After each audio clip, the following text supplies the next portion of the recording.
I pledge allegiance to the flag of the United States of America and to the republic for which it stands, one nation, under God, indivisible, with liberty and justice for all. We're going to start with our presentation this evening. We have Charlie Lewis and we have John Stack from the Office of Real Property Services, and they'll be doing a presentation. Thank you very much for coming.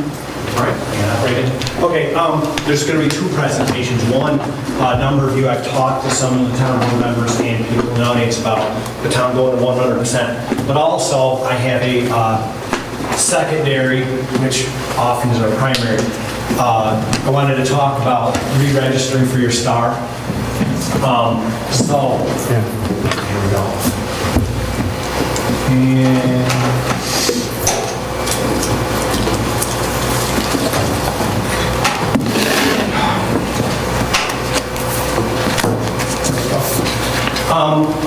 Most of you probably have a star exemption, be it a basic star or a senior star or an enhanced star.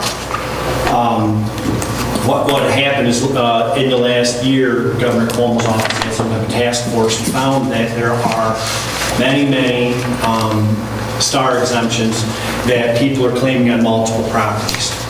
And you guys probably read in the paper, there's always some town supervisor or something like that who has a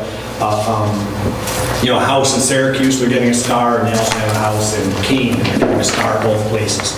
So the governor's office decided we're going to try to combat this. So the star exemption came out in 1997. It's been 16 years, and the thing is the problem's getting worse. Back then, probably wasn't, because some people did it, and I would say the majority, it's inadvertently have two of them. If you own a house and you don't sell it and you move to another house, you may have gotten that star exemption 10 years ago, completely forgot about it. All you did is move to your new house. You went to your new house, your realtor, they hand you your star form, you fill it out, I don't have any more, and you go on your way. You don't realize you have one on both. But other people may have also done it inadvertently. So anyways, the state is doing this. They figure in the first year they can save $100 million for the state. So what they're going to do is you have to re-register your star. This week, do you know if people got them this week? Yes, I did. Okay, I got mine this week, so you guys probably, I'm in Essex County also. So you probably just got it. And a thing that's not in my presentation is, you guys noticed it said homeowners or property owners. And a lot of people might look at that and think it's, it comes from tax and finance as property owners, might have thrown it out. It should say John Stack and Lauren Stack, who own my house.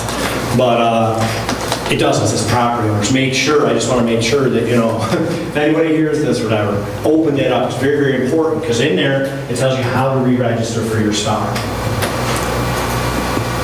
Okay, a little background here. The new legislation requires all homeowners receiving the basic star exemption. That's the one you get $30,000 off the assessment of your school taxes. Star exemption, register with the tax department in order to receive the exemption in 2014 and beyond. The program applies to, there's over 2.6 million basic stars out there. Senior citizens receiving an enhanced star exemption are not impacted by this legislation. If you have a senior one, and that's, what's the amount? That's 78,000? No, ours is 63.3. 63.3.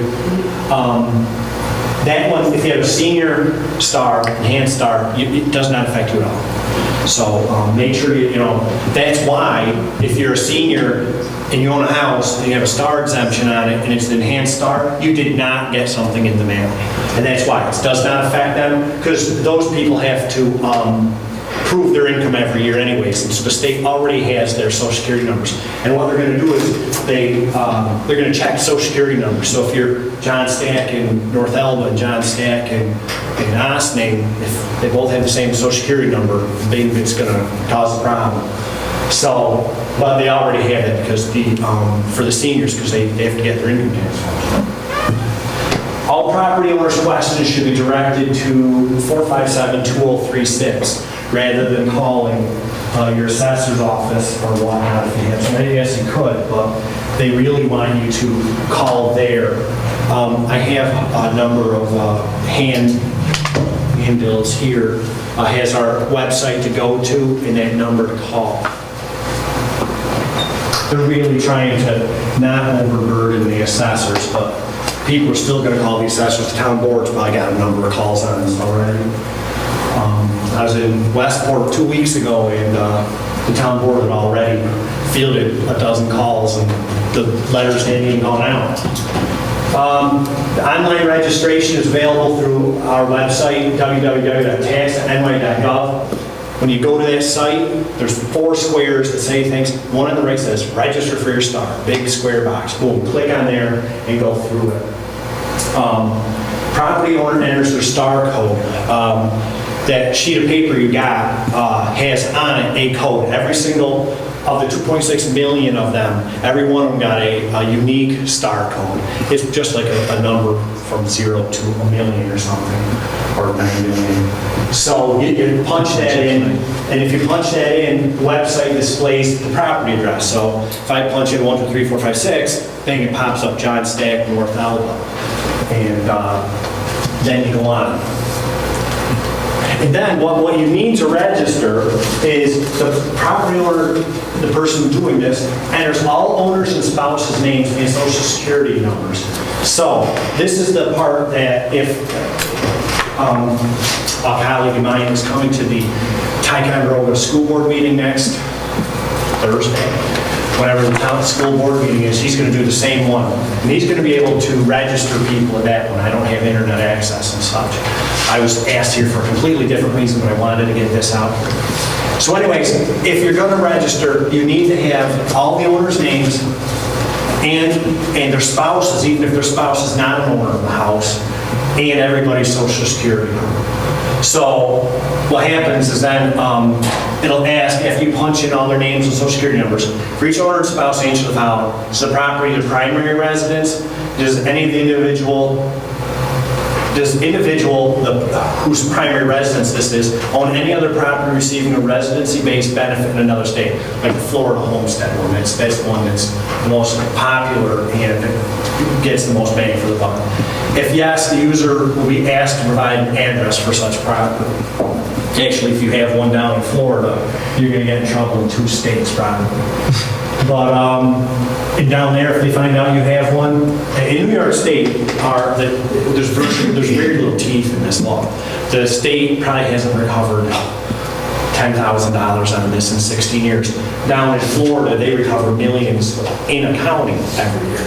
They're really, really big on making sure people don't get multiple primary residences.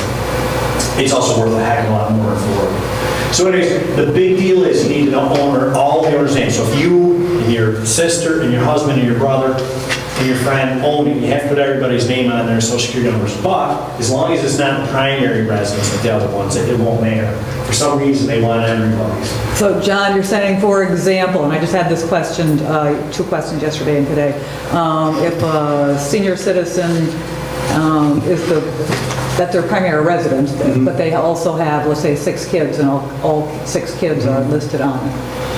As long as it's not the primary residence of anybody but the senior. Yeah, so they have to list them? Yeah, and you'll just put on there it's not their primary residence, so it won't. I don't know why. I think it's just so they can match them up and stuff. Because it's quite possible they're going to find the same person on multiple different ones, and they're still going to be eligible for one of them on one of them. So, but we pulled them straight from the tax roll. So whatever's on the tax roll is the names that are going to be on there. So if you have all 6 people listed, when you put in your star code, it's going to show everybody on that one anyway. So, another thing, user confirms the total combined 2012 federal adjusted owner. Basically, if you make less than $500,000, this came out about a year or so ago, you have to confirm. Confirm just means yes, I don't. Of all resident owners and their spouses not more than $500,000. So you put in your social security number, they can cross-check it pretty easy. So you just, if you make over $500,000, that's been law for a year. That's why you pay. Were there any of this down that you had to take off for that? I had one. Okay, see, so it just happened this year, and anybody making more than $500,000 no longer is eligible. You provide contact information, especially if you have multiple ones. There's going to be ones let's say there's a deceased spouse, when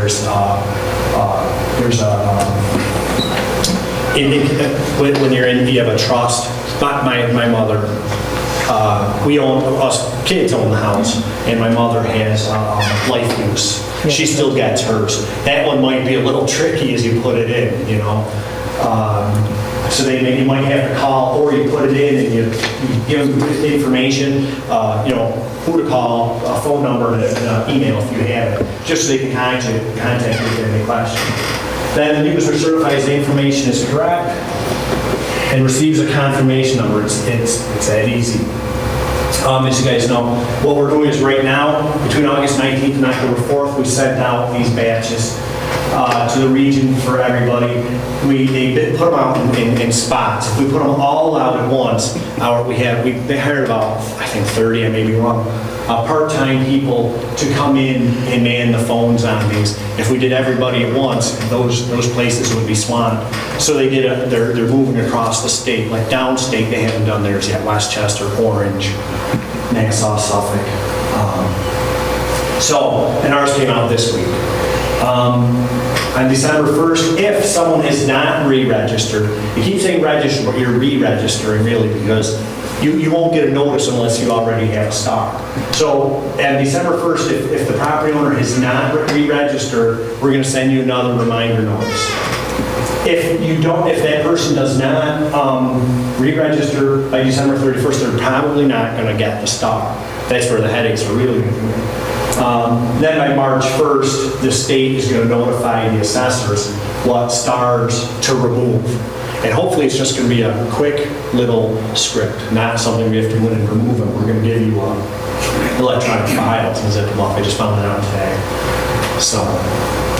Can you also remind new homeowners that they have to come in this year? What do you mean? A new deed? The state won't send them a star because they haven't had one yet. But this is only for people that have a star. Yeah, I'm right, yeah. For new owners, anybody who's bought a property since March 1st, this doesn't apply to them either, because if you didn't have a star on March 1st, you're not going to have a star on the tentative roll, on the final roll, and the state never got it. So if you bought a house since March 1st, or it got transferred to you, anything like that, you still have to come in and register as if this program never existed. And then something similar to this will happen every year. And next year's going to be tough, and then for every year, for everybody that's new still has to go like a normal exemption through the assessor's office.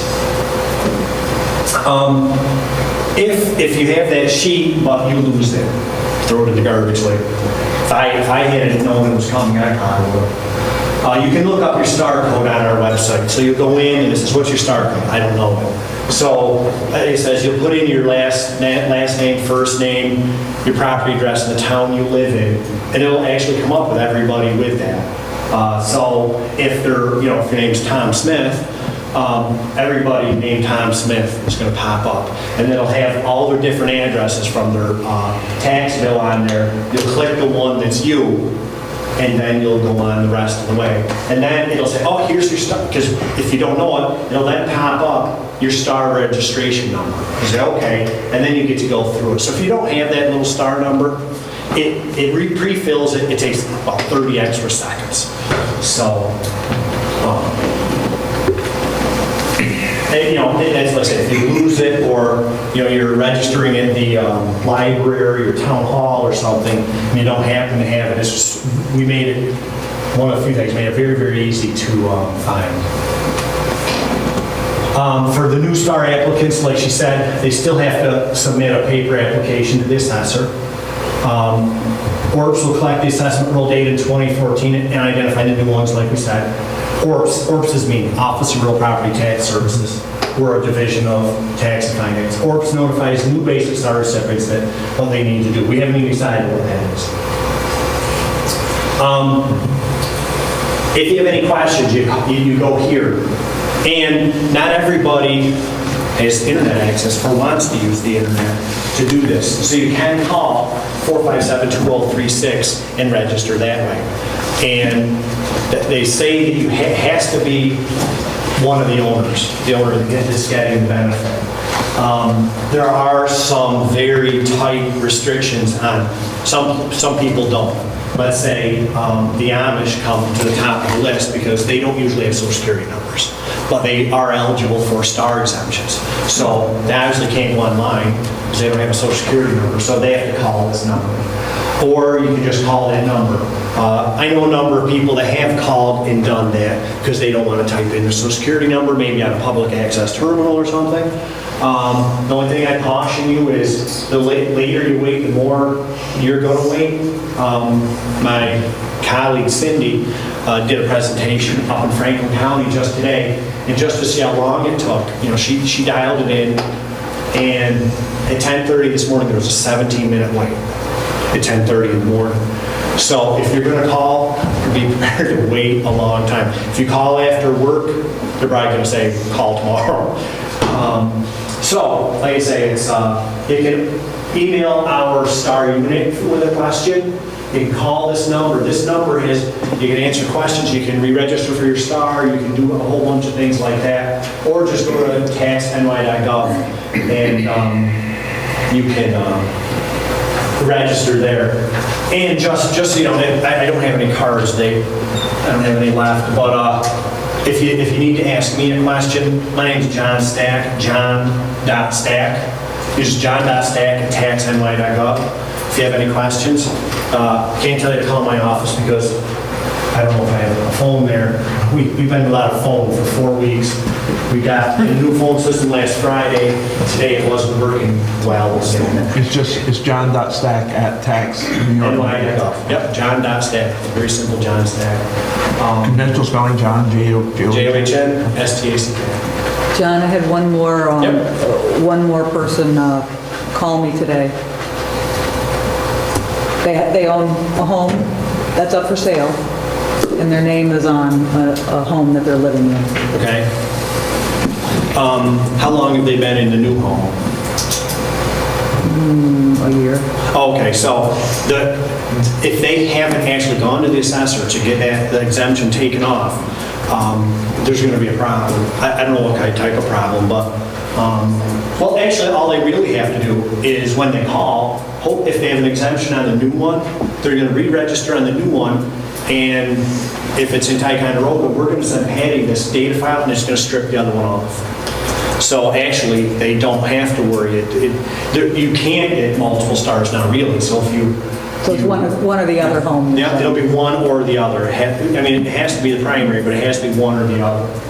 Oh, and just another little one. Married couples, you get 1 star. Even if you're living in Ticonderoga and your spouse lives in Westchester County, you both keep separate homes. If you're not legally separated, you still only get 1 star. That changed, well, they solidified that about 10 years ago. Because we had some people that were putting 1 in their name, 1 in their spouse's name, and you only get 1 star per married couple. Just want to let you know, so if you have anybody asking a question like that. John, is that the number that's on those papers that come out? It's on the number that's on the papers, that's the number here. I've had 2 people come into my office and tell me they've tried several times to call that number, and when they push 2, it brings them right back to the same. It won't even let them go through. Yeah, did they call recently, do you know? Yesterday, woman that I would say... I just told her to keep trying back. I would. I don't think that's a unique situation. I figured it probably was getting bombarded. Yeah, it's... Yeah. Call him early morning. He's getting... Yeah, I would say call first thing in the morning. That's my least number of people you call. Okay. Yeah, avoid noon, avoid evenings. So, and 10 in the morning is probably an easy time. It's still a 17-minute wait, and it's only getting worse because more people are going to get these in the van. So. When do they, when you say early, when do they start answering phones? 8 a.m. to 8 p.m. It was right your with the first time, line, right. and it was 8:30.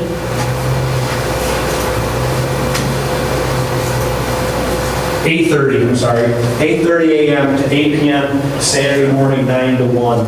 I'm just guessing the very best time to call is 8:30 a.m. If you want to go there. If you can go through the internet, you can walk all the way to the library, go in, register yourself, leave, go home. And it's going to take less time than it would take to talk to them on the phone. So, any other questions about this? And then I can get into the real fun, meaty stuff. There's a Saturday also there. Saturday morning, 9 a.m. to 1 p.m. So if you're, if you just can't make it during those other times, you can call Saturday morning, 9 to 1.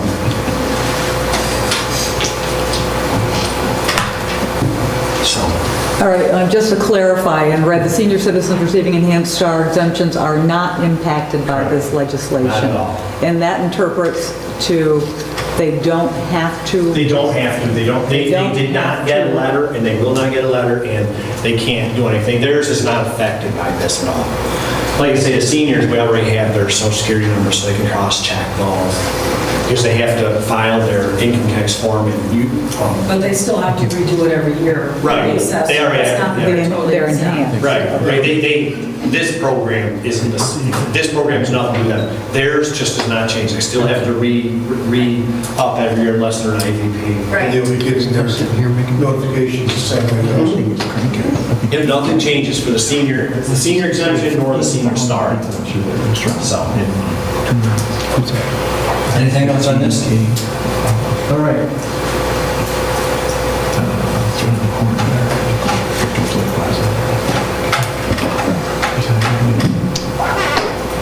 Okay. The second one, this is what I was originally asked to come for, and I just threw that one in there to help people out.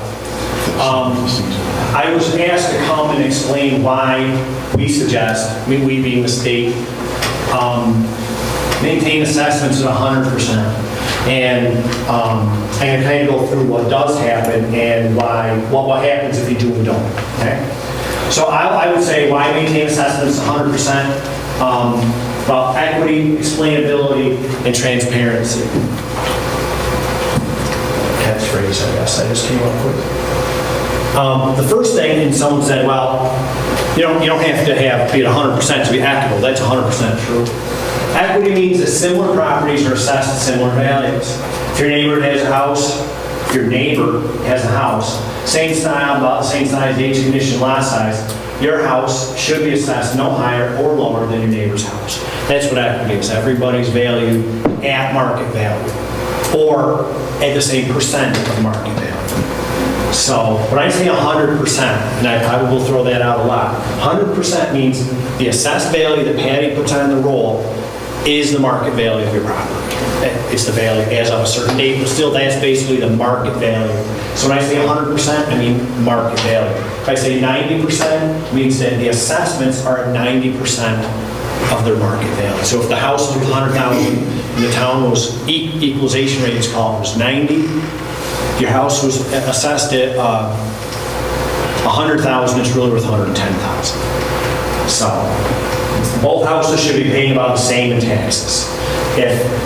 So that's it, that they should be valued the same, and taking into account that they, let's say, they have the same exemptions or no exemptions, they should be paying the same in taxes. That's what equity is. Well, and then they'll say, well, why do we have to do this at all? Well, law says we must reassess or reappraise or whatever you want to call it. I've been in the agency 22 years, and we've come up with about 7 different ways to explain what reassess means. It doesn't even mean the same now what it did 2 years ago. But reassess just means go out and change the value, let's say. Real property tax law 305 states, all real property in each assessing unit must be assessed at a uniform percent of value. And as I said before, towns don't have to maintain assessments at 100%, but not assessing at 100% will not affect the amount of taxes the town or taxpayers pay. So you have to be at a uniform percent, be it at 100, that everybody's valued at full market value, or if you go to 90%, real property tax law 305 says everybody has to be at 90%. Doesn't mean you can do a bunch of them at 80, and a bunch of them at 100, and they even out to be 90. It says you're supposed to value all at 90%.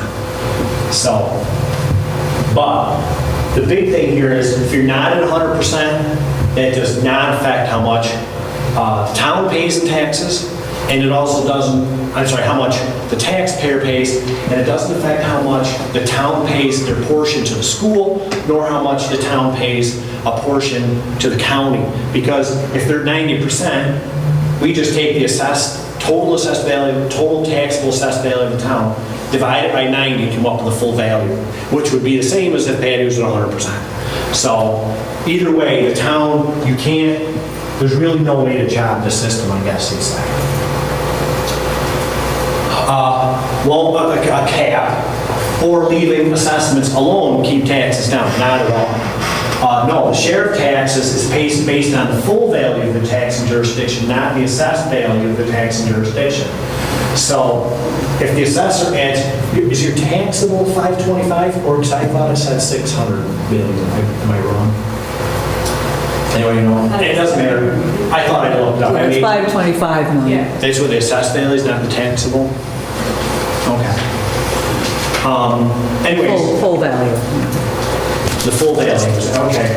Well, anyways, if I had the right numbers on here then, but let's say the assessor adds 5% to the town. If she goes through a reappraisal or a maintaining year, whatever it might be, the assessed value of Patty adds from 630 to $660 million. And ironically or coincidentally, she took $5 million off the roll when she went through her last reappraisal this year. So yes, values do come down. They didn't for 100 years, and then they started coming down about 3-4 years ago.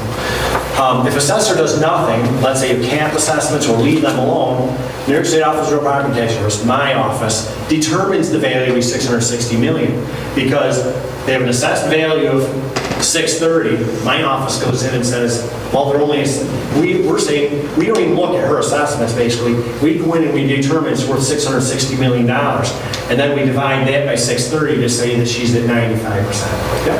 How do you determine that? How do we determine how much it's worth? We have a number of different ways. The simplest one is we do a sales ratio analysis. It's a very simple one. You'll take a house that sold for $100,000 and it was assessed for $100,000. That would mean they're 100%, 100,000 over 100,000. Now, if that $100,000 assessment sold for $90,000, that means the town's over-assessed. So we take all the valid sales in the town and array them in a whole bunch of different ways and come up with what the average assessment to sale price is.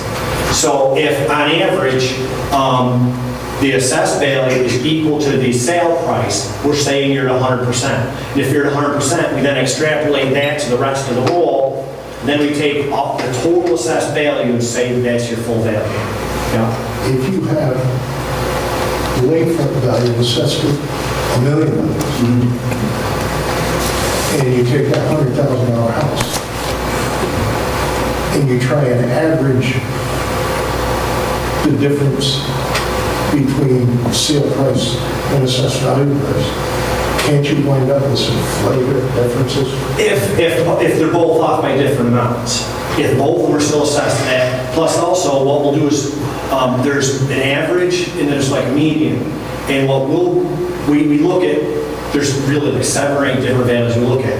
One of them would be the median, but basically we would go on the weighted mean. So what we'll do is we'll take basically the value of all the sale prices, add all those up. And then we'll take the value of all the assessed values for all of them, and then take those two numbers, one divided by the other. That way, because if we took the median number, the median could be, you could have someone at 70, 75, 80, 85, 90, and the middle number. And then if you have 1,000 sales, the middle number's probably right. If you don't have a lot of sales, the median isn't going to be all that great. But like you say, if we only took a $100,000 house and they're at 100%, but a house that's $1 million house is 100%, but then you have a house that's $100,000, but it's only at 80%, you're going to take an average of 100% and 80% come up with 90. That's if you take the middle number and average. But the weighted mean means you take $1 million plus 100,000 divided by $1 million plus 80,000. So then the average is about 98%. So you take into account that the higher value properties make up, not that they make up more, but it weights all the different homes. So that's how that works. And we also have different ways. That's one, it's a sales price. And that's based on sales, not on assessed value. Sales versus assessed value. And then the assessor will time trend them. We might use 1 or 2 or 3 years. And let's say 3 years ago, if the values have dropped or raised over that time frame, we will trend those sale prices to current and then divide that by the assessed value. There hasn't been much trend this last few years, but if you're looking at, let's say, 2006, you probably had a 20% trend or something. So you couldn't compare, 2008 value to a 2006 sale. They did 2006 sale, add 20% to it, and then divide it by the assessed value. So What do you do when you go to 2010, 2011? right, we only, But do you trend downward? yes, Which is what they- absolutely. I don't know, was there a negative trend in Thai this year or last year? But throughout Essex County, the trends have been anywhere in the last 2-3 years from 0 to -3 or 4. Yeah. Yeah, so, yeah, and we do trends for all different property types. And if you had an area that you weren't seeing that trend, that would probably set up budget, something is a must. You mean in the town? Yeah. I will have to say that my office is a big blunt instrument, and we don't know the difference between neighborhoods. We just take these assessed values and trend them forward. That's why it's very important for your assessor to keep on these things, because, well, let's say in the mid-2000s, waterfront was going up significantly faster than residential. Now it's the reverse. Waterfront homes, they went up too high too fast, or went too high. And now they're coming back, and the residentials aren't. Back then, waterfronts were going faster than non-waterfront. Now it's the opposite. So you're right. For me, I'm just going to say there's a trend of 10%. But the assessor might say, okay, the non-waterfront was 3, the waterfront was 20. 3 years later, she's going to say the waterfront's -5, and the non-waterfront's +1. And what you're saying is the local assessor is probably going to have a much better handle on the trends than your blunt instrument. I do not deny that. But your blunt instrument is what sets the assessed value. No, she sets the assessed values, and what we'll do, Didn't you just say that if she does she's nothing. at 630 Right. and you think you No, no. take your blunt instrument Right. and think it's 660? No, that's if she does, I'm saying, this is if she did nothing. If she had done nothing for, let's say, 3 years, and she didn't change anybody's assessment, she just said, I'm not going to do anything, and didn't do anything for 3 years, but there was a 20% trend in the town, she can't just she can let it sit there, but we're going to adjust it 20%. But I'm going to just adjust purely 20%. What if she feels there isn't? That what happens is every Your year. blunt instrument rules. Well, no, it doesn't. What happens is every year we have what's called PDC, pre-decisional collaboration. So we come up with our trends and we come up with our values for the town. And we go out and we bring these to the assessors. If the assessor says, but I see a trend here, I see a trend there, that much, or whatever else, we discuss back and forth. And if she does a full-blown reappraisal like she did this year, we're not really even going to come up with a value. What we're going to do is we're going to go and check all of her data, see that she reviewed every single parcel, and we're going to see that she did everything according to standard accepted procedures. Has Jim or Joanne been in your office to do that? Yes, she has. So what we're going to do is we're going to check their work. We're going to run our own stuff, but we're going to check hers. And if we see that she did everything exactly right according to Hoyle, we're going to accept her numbers. We're not going to go with my number. We're going to go with her number. So, but the thing is, if she does nothing, and she can't show me anything as to why her values are that way, we have to do something. Sitting still and doing nothing, you can't do that. I mean, you can do that, but we're going to find out. So. If you don't have any trends, how do you adjust it? Well, if let's say last year had a 0% trend, all the trend for us does is we trend the sales, and then the sales get analyzed versus their sales versus assessed value. We also have a different type of a model. We do what's called a regression model to determine how much the town's worth. We do a couple different types of high-powered regression models to see what it's worth. Like I say, we end up with about 7 different estimates of value. But the model uses a whole bunch of sales. It doesn't use assessed values, it just uses sales. So you use that, you use sales prices, a couple of different types of models.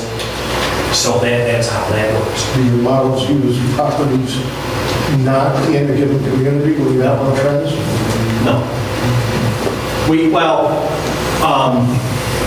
The model is, like I say, we're not using assessed values. So whatever, if we're using a model and there aren't very many sales in Ty, because we do use a number of different towns. All the southern towns in Essex County are in one model. Okay, so we take all of those, we come up with a model. They may have adjustment factors for different neighborhoods, different towns, an adjustment factor for waterfront, an adjustment factor for whatever. So then we have then applied that model back to the town. So that one uses a number of different ones because how many sales do you have in 3 years, Patty? 60? No, Not even 60? no, we've had more. Oh, a lot more Oh, than that. Oh, no. Not much more. They never have to go outside of my town because Oh, I have for enough. sa- yes, I say I just don't know how many sales, I'm sorry, I Yeah. just didn't know. When there's enough sales and they're equitable enough inside the town, we don't ever have to leave the town.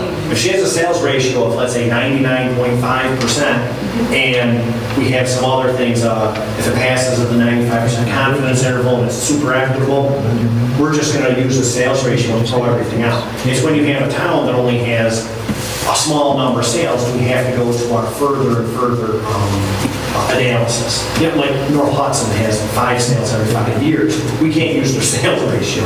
We have to find some other proxy in order to value a town that doesn't have enough sales. So that's how, but I didn't know you did that, so that's great. And when you said southern towns, Screw Lake is not in that we use. We use No. Crown Point, Oh, I- Mariah, North Hudson, Minerva, Newcomb, Yeah. if we have to use anybody, but we don't No. ever have. Yeah, if you have enough sales. Do any of those other towns have any comparable lakefront sales to Ticonderoga lakefront sales? Obviously not. Well, like I say, we're not using the other sales because Ticonderoga has no sales. Right. So we don't even have to go that far. Once it passes the 95% confidence interval, and really you need at least 30 sales to even pass that test. 30 sales, and you have significantly more than 30, but then some places they have 30. There's lakefront sales? No, No, no one does. because I annually assess, I can go back 5 years Yeah. for sales. And then part. And what we do is we'll take 1 year of sales, see how many sales there are, see if that passes this confidence interval. I mean, basically shows it's equitable. If it doesn't pass it 1 year, we'll go to 2. And if they pass it 2 years, we don't even have to go back more than 2 years. So my guess is as many sales as they have in time, we don't even have to go back very far. You only have to go back 5 years if you don't have enough sales. So you might use it for your comps, I'm not sure, I wasn't So let me just go on a little bit more here. Like I said, my office would determine it's higher or lower if the assessor did nothing, okay? That's if the assessor did nothing, then we have to find a way to value the town. Like I said, your taxes are based on the levy and the full value, not on the assessments. You're right, if your assessment goes up, your taxes may go up. If your assessment goes up 5% and everyone else in town goes up 5%, your taxes won't go up. But if you go up 20%, and other people don't go up at all, your taxes are going to go up. But because even if Patty took $5 million off the roll, if she added $50 million to the town, you still have to pay this. The town board still has to come up with a budget. I don't know what the budget is, let's say $2 million. You still have to come up with $2 million. It doesn't matter if your assessed value is $100 million or $1 billion. You still have to come up with $2 million. That doesn't increase or decrease based on what the assessments are. So, like I say, the net outcome is the house in town increased 5%. The town increases from 630 to 660. $100,000 house increases to $105,000. The tax rate, your current tax rate is this, I believe, of course, last year's. 4.85 to 4.627. Being that she increased to 5%, if the levy didn't change, the taxes on that house would have stayed the same. regardless what she did. If she had 5% or didn't have 5%, the taxes on that house would be the same. A question that was brought up to me today, and which I knew was coming, what if the assessor finds value to bring it to the ORP's value? An assessor does not find value to bring to me. Like I say, we have these meetings called pre-decisional collaboration, PDC, and we go out and we tell them what the trend is for residential, vacant, commercial, industrial, and basically that state land. And then if the assessor finds that that's just outlandish, he says, John, I have proof here that my waterfront is going down 5% and my off water is going up 1%. If she can show me that, we'll say, oh, okay, let's apply that 5% to the waterfront and the 1% to the non-water and see what you come up with. And then after we've done that, we can check that. Because if it's going to 5 and 1, we probably came up with a trend of -2. No one's going up or down -2 because some are going up 1 and some are going down 5. So we'll work this out with her. But regardless, if I come and I tell her, we've determined your town to be worth $660 million. The worst case scenario is if we say she's at 95%, and she has to go find that value, the $30 million. The worst thing she could do, or the easiest thing she could do, is she just increased everybody 5%. Boom, I just went across the board and I added 5%. Taxes won't change a lick. The exemptions won't change. The exemptions will change, but they won't change the amount you pay in taxes, and I'll show that on the next screen or so. Everyone will pay the same taxes as if she did nothing, but it's inequitable.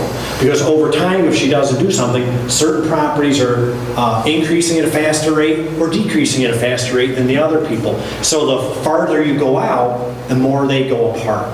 If you guys had it assessed since 2001, her ECRE would be about 30 or 40, because since about 2003, you probably about doubled it here.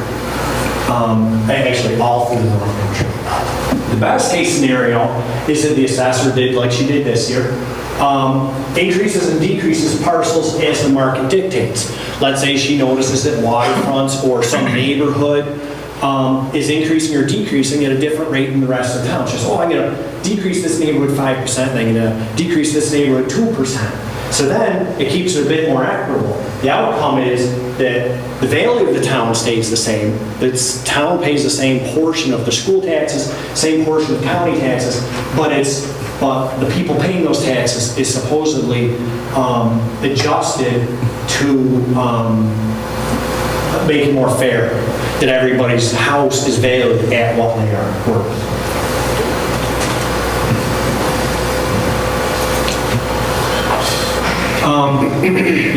This is the basic reason why, this isn't why you go to 100, but this is why she should be changing assessments often. Why not just leave the assessments? Different homes in different areas of town may be at different levels, that's what I said. Some areas of the town and some taxpayers would continue to pay less than their fair share, and some areas of town, some taxpayers will continue to pay more than their fair share. No one wants to pay more than their fair share, and you don't want to pay. If this person isn't paying their fair share, you are. You're paying more than your fair share. Even if you're assessed correctly, if this person's under-assessed, you're paying more. So what happens is if you don't change the assessments, some people are paying too much, some are paying too little. Two of the biggest exemptions, two most popular exemptions we have are the STAR exemption and veterans exemption, the alternate veterans exemption. At 100% right now, the STAR vets are worth $30,000 for your STAR and $15,000 for your basic wartime vet. It's $15,000, then it goes up to whatever the other amounts are from the town.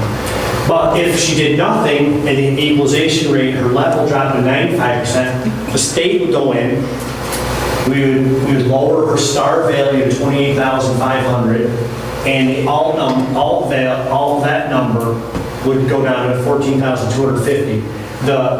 The way you determine the veterans exemption is the lesser of 15% of the assessed value or the equalization rate times 15,000. So if you have a $100,000 home, you get 15,000.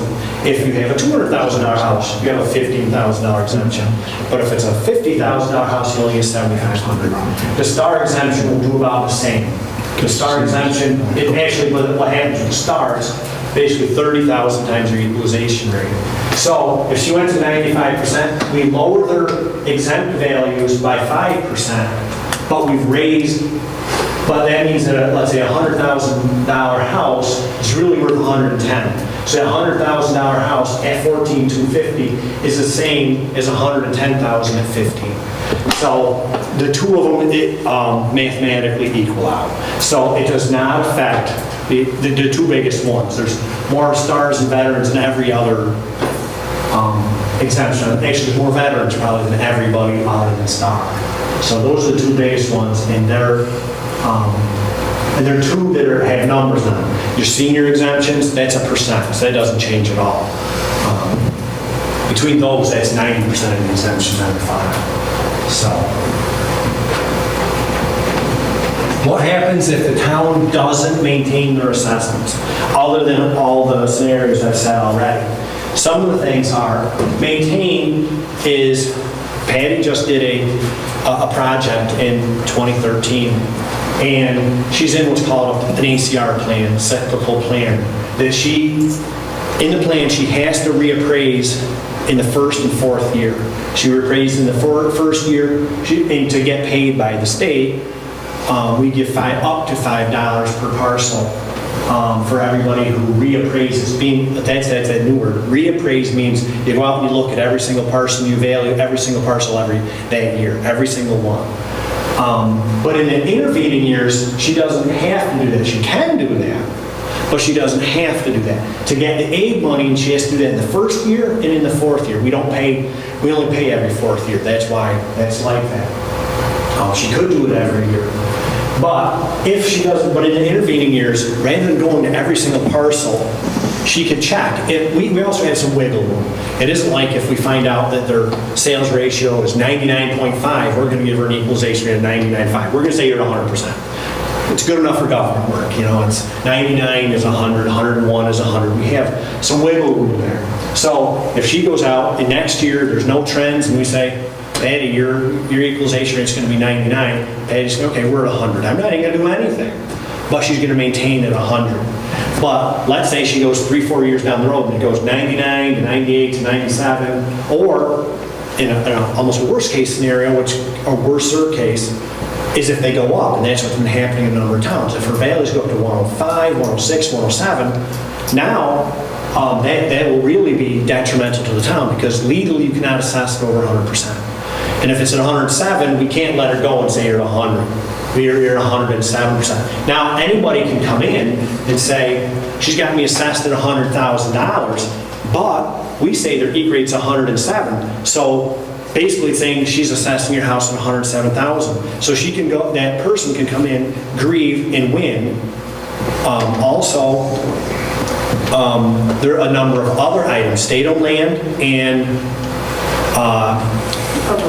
public utilities can only be at 100%. So if you have $1 million in utilities, but you're at 107%, the way that's a number that Patty can't change. She has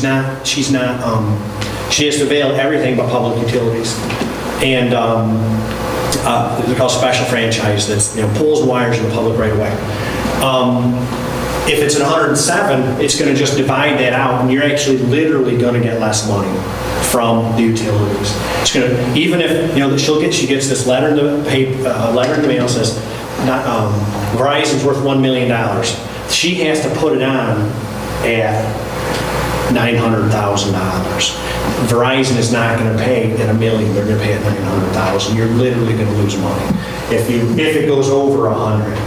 So, but if it's not at 100, if it's over 100, that's a bad thing. There's certain things that you won't get. The state won't pay more than 100% on state-owned land either. Although she's the one who sets the values on state-owned land, if she goes over 100, we're only going to pay based on 100%. So we're going to take the number divided by 1.07.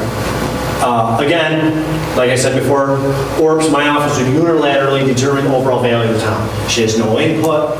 We put it on, we have to come up with a value by state law every single year of every single town and village in the state. ORPS would then, we would not address any inequities, of course. If she hasn't done a reval for 10 years, people are going to be extremely inequitable. I'm just going to add X number of dollars to the value of the town. It'll be inequitable.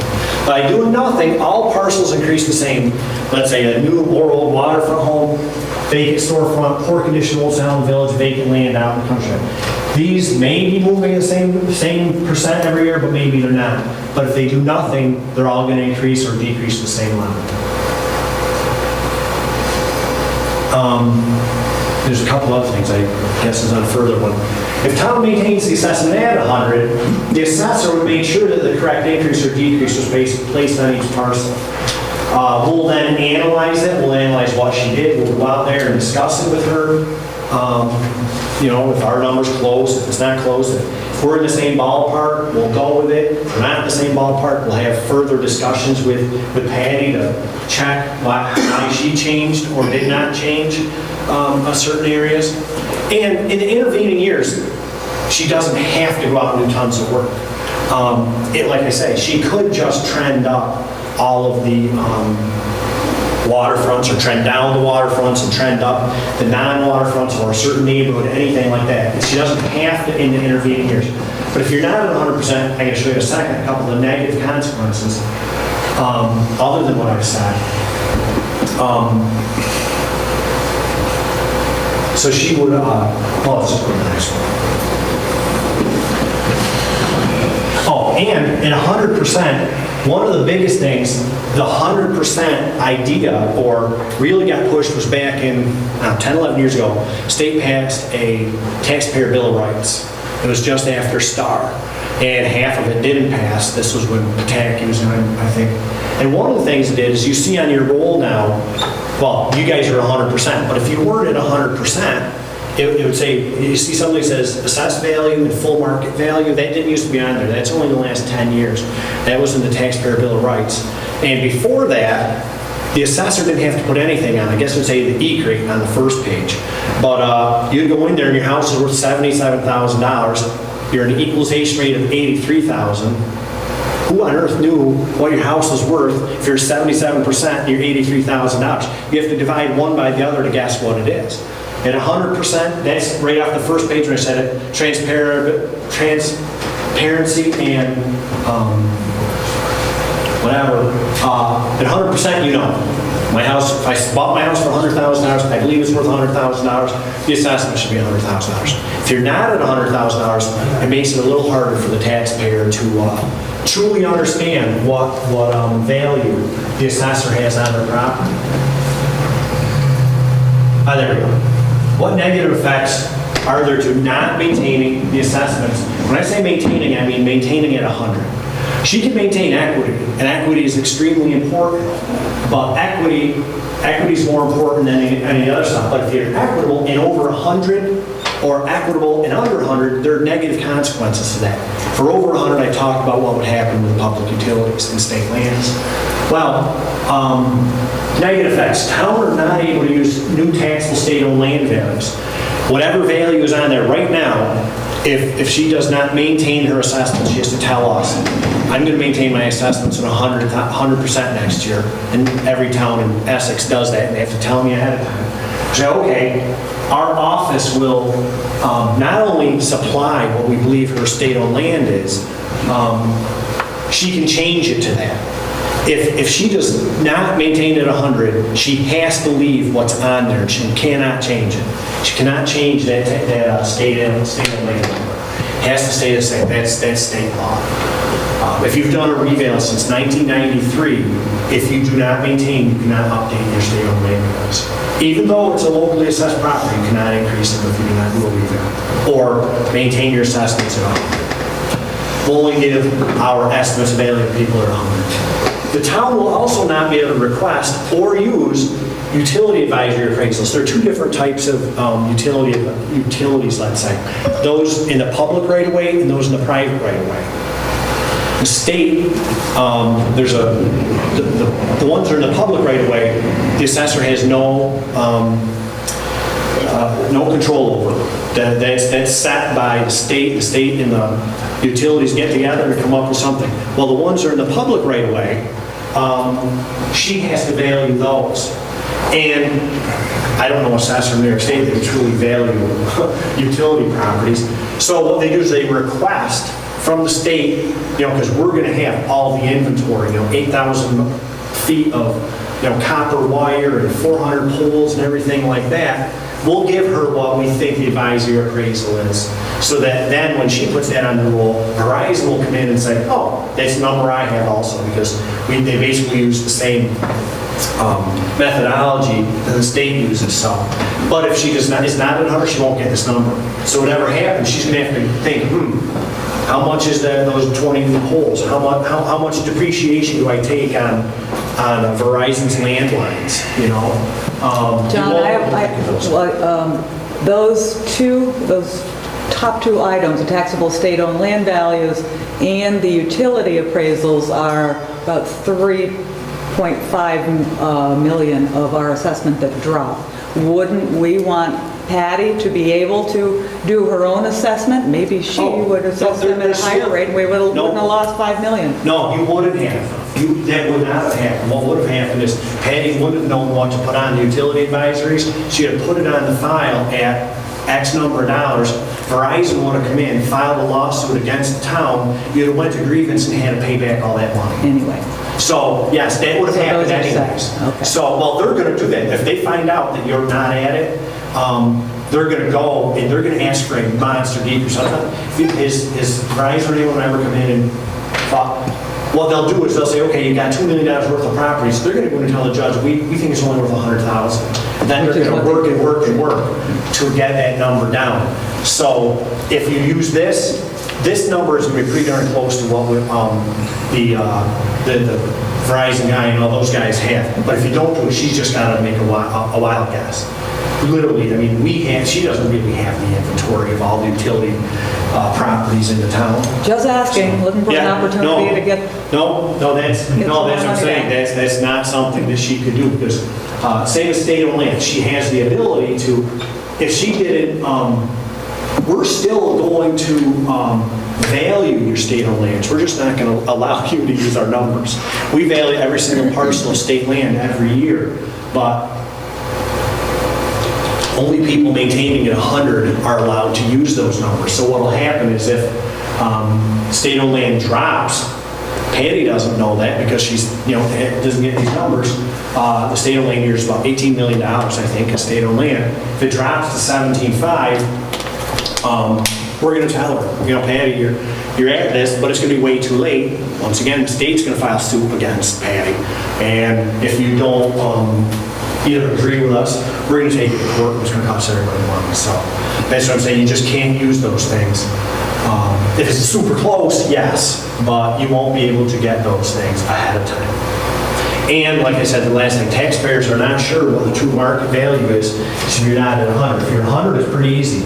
The assessed value is the market value. John, I'd understood that the part of the decrease that hit us this year was due to fiber optics. Yeah. How in this day and age could fiber optics be decreasing in value? Okay. To that extent, it's mind-boggling to me. That's a vagary of the law. It's not all fiber optic, is it? It's the stuff in the public right of way is still taxed. The stuff in the private right of way is not.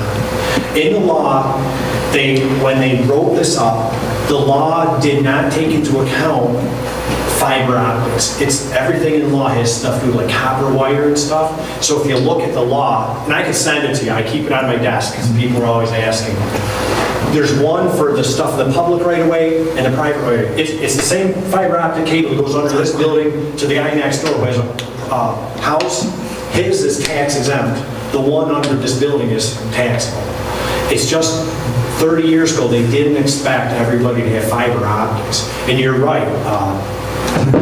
And, you know, Verizon and such went, and was it Verizon? Or I forget who it was, that went and they said, hey, look, the law is different. And it was about a year ago that the judge came out and said, you're right, the law says that, and they've chosen not to fix it.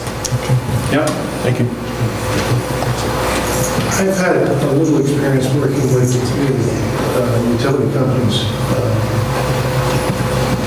And when you want to develop a piece of ground, if you need to extend the utilities to make it a marketable piece, number one, you have to use whatever the utility company in the area is to do the work. Right. They give you the price. Yeah. In the assessment, when it gets turned back over to the town, is always about a third of what the developer pays to install the utilities. Why is that? That's, you know, how they, I'll tell you, how they value utility property is done in back smoke-filled rooms. And how they do it, there's a group of people that decide on this, and they argue back and forth, and they decide on what the depreciation schedule is, how much the dollar per copper wire is, dollar per this.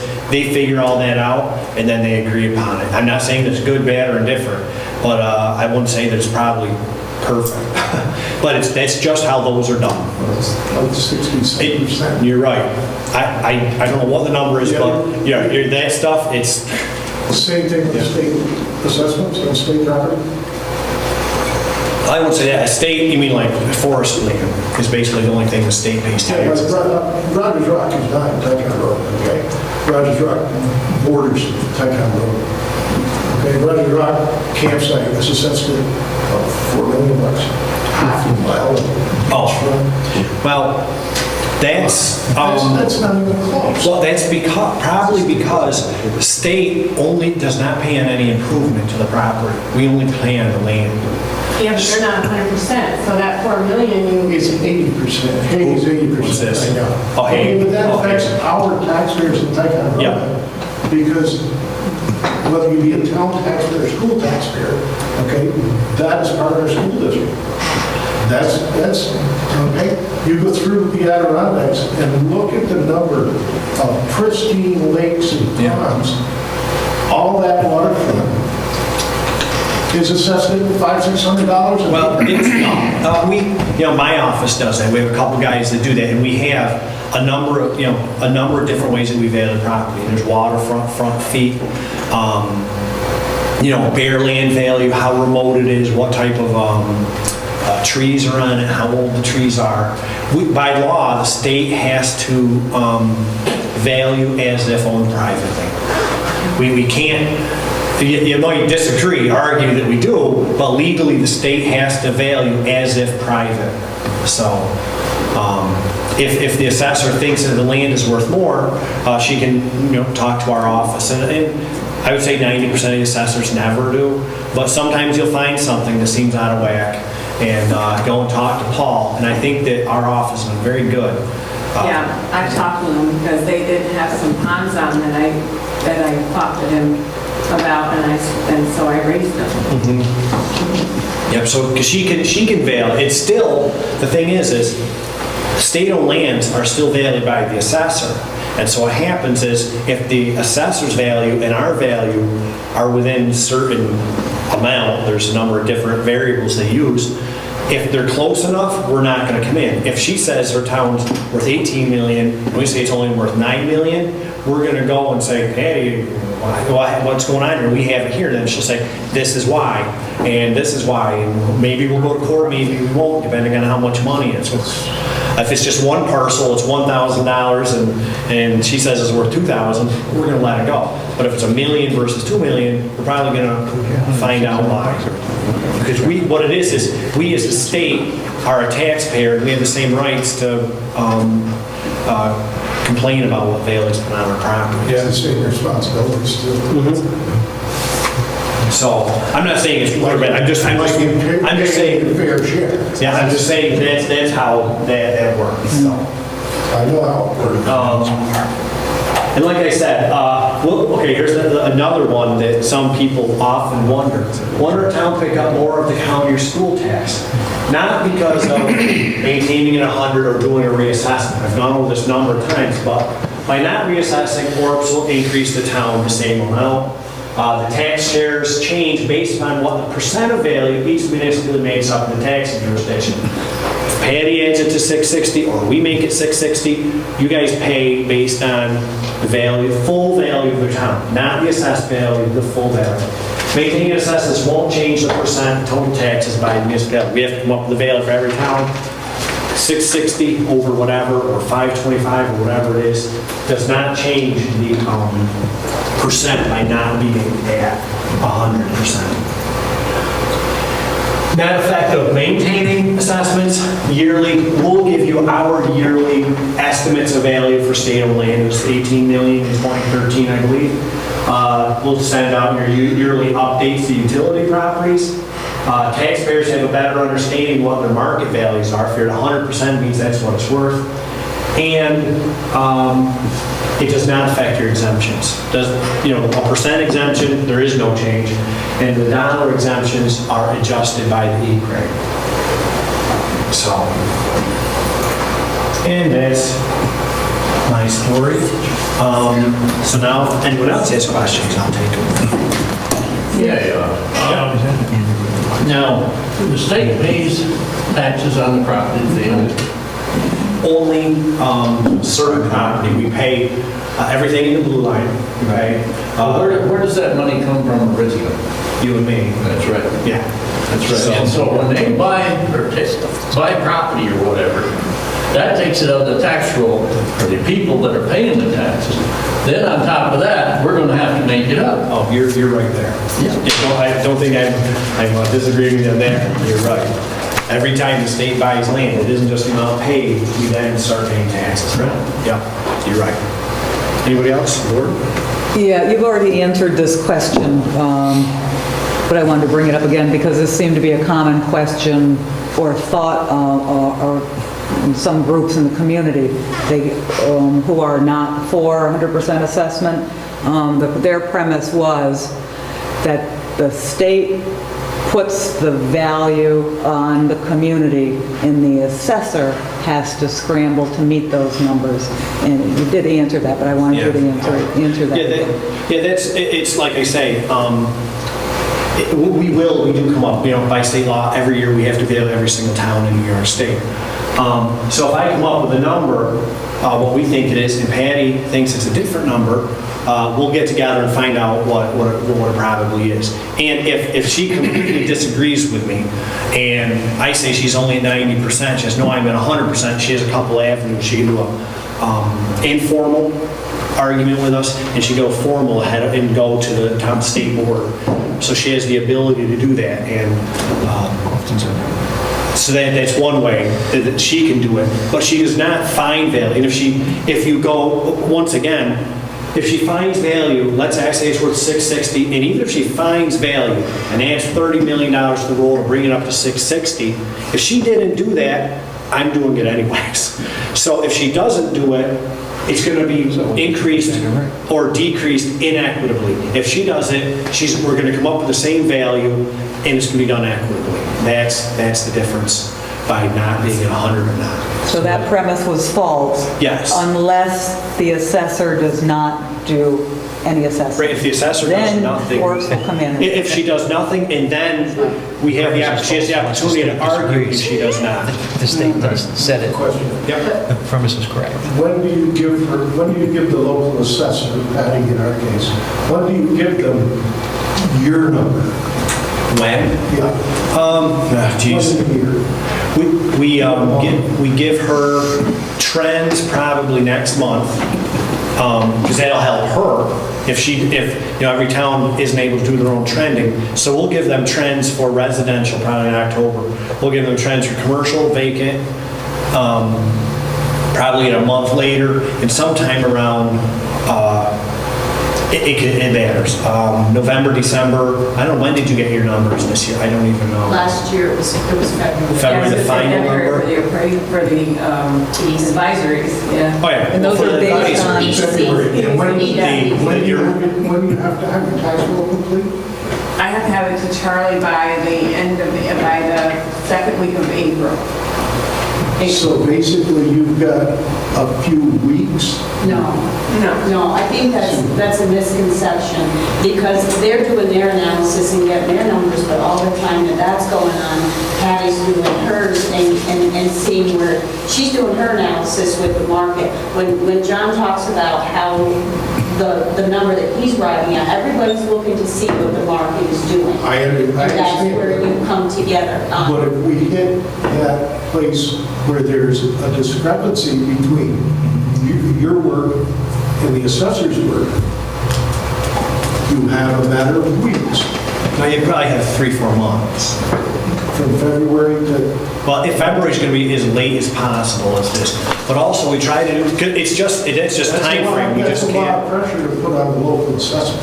That's what I'm saying. Well, it's, That's not what I'm saying. I understand how that is, that, you're right, they don't have a lot, but also, I'll say that 98% of assessors don't really even do a whole lot to say anything, unless they're doing a maintaining one as it is. But if she is already going out there, she doesn't wait until February to say, now I'm gonna run my first sales analysis.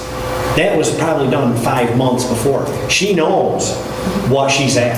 She knows what she believes it's at. We gave her trends, we even gave her trends, and we've even verified that we're using the same sales. So she doesn't use this set of sales, we're using this set of sales, and then we're gonna come up with different numbers. We make sure we're even using the same sales and everything like that. Isn't that collusion?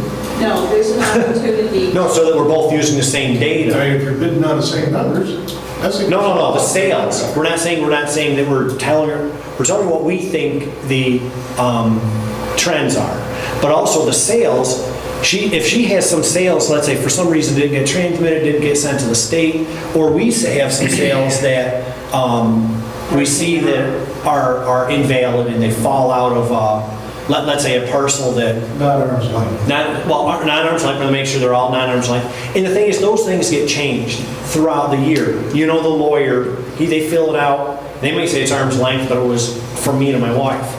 But we had different names, so they didn't know that. So then that comes to us, and we think, oh, this is a valid sale. Later on, Patty invalidates that sale. But we're using the sale and she's not. So what we do is we make sure we're all using the same sales. So if we're using the same data, we should come up with the same value. So it's checks and balances. Right, checks and balances. Also, It's a checks and balances. misinterpretation of what's going on, what's actually going on in the community. Say you pick the wrong sales to look at, and she picks the wrong sales to look at. Well, And actually, there's another group of sales over here that show a completely different trend. well, but the thing is we try to go with all arm's length sales that happen in the town. Then we verify that they're all arm's length. And if we see some that are arm's length, but there's something that we don't agree with, we'll let Patty know that. Like say we see stack to stack. We'll say, Patty, you sure this wasn't, sure this is an arm's length sale and not one between relatives? She says, oh yeah, that one slipped through. Or says, no, that's John Stack, he's not related to Bill Stack. You know, so we'll do that, but it's always best that it's worse that if we're using different sets of data. But it's not like there's some hidden ones out there. It's if there's some reason, I don't want to be using some information that Patty doesn't have, and she shouldn't be using data we don't have. We want to make sure we're using the same stuff, so if we come up with different conclusions, at least we don't have to say it was the data. Take the data out of the way, and then we're just going to see what the analysis says. So that makes it much more fair for everyone. And she can still choose to use whatever sales she wants, but we're letting her know the sales we're going to use. We're letting her know ahead of time. So she doesn't have to use the sales. Well, Only if she wants her numbers to match yours, which means, well, why do we need an assessor? Well, If you're doing the same work. But I don't go and assess any single property. I say the town's worth 660. I don't say this house is worth 100 or that house is worth 50. I say your town's worth 660 million, that's all I do. She comes up with every different individual assessment. If you don't do the individual assessments, how the hell do you know? We have to use a proxy. We use, let's say with the sales prices, the sales are a snapshot of what's happening in the town. So if she keeps all of her assessments in line with the sales, she's going to be at 100%. So if we have 200 sales and they're all right around 100%, we're probably going to feel good that they're at 100. I don't have to have all 3,000 parcels sell in 1 year to know what it is. I can look at those sales. We would stratify them by the most expensive, the least expensive. We can see which different areas are being assessed and over-assessed and assessed right on.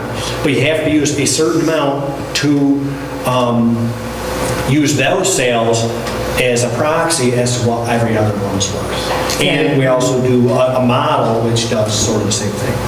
It's getting a little late. We can do Okay. assessing 101 during the day. Okay. That's a lot of good information. I know there's a whole lot more, but Okay. a lot of good information. I'll be here a little bit and I can talk to anyone in the hall if they need. And you have my email address, but feel free to call. Yeah, and the last, and this topic was coming up because Patty had presented the plan for cyclical assessments, which is at 100%, where she wants to do it on a 3-year basis, as John was explaining. And I need you to vote on it. And what? I need you all to vote on it and have you sign it. We'll do that in the public portion. And Patty, while we have it, the increase on increasing the sliding scale for senior star exemption, which is set by the town. The senior star, not senior star. The senior exemption increase, just because of the raise in Social Security that they folks received in 2012. The low income, the age senior taxes have increased. And some of them who've been paying zero in taxes, school taxes for years, are paying $100 or more. Yeah, my seniors have come into me really upset this year because of the 2% cap and because of the sliding scale they got bumped out. So we're gonna get more information from Charlie's office and see what the state recommends for the level, for how much we are allowed to go up. I didn't realize there was a law. Charlie's gonna look it up.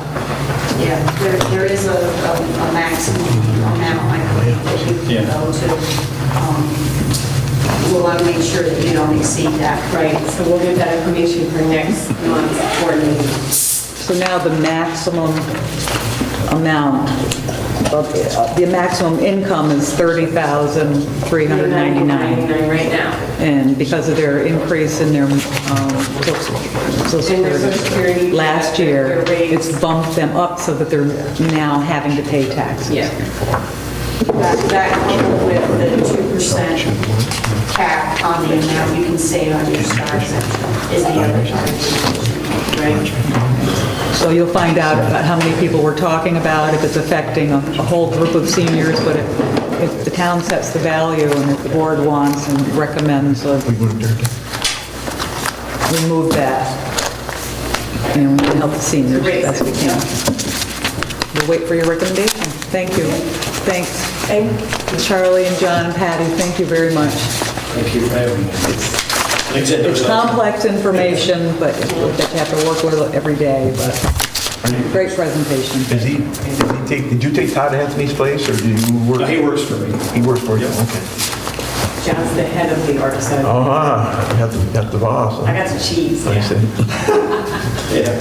We all got to know each other very well the first year, 3 years ago when I was in office, because that was the first reval that had been done after a 5-year moratorium, and wasn't pretty. So staying at 100% has been Makes it a lot easier. a lot easier for folks. So we'll do that later, you guys can, we'll vote on that.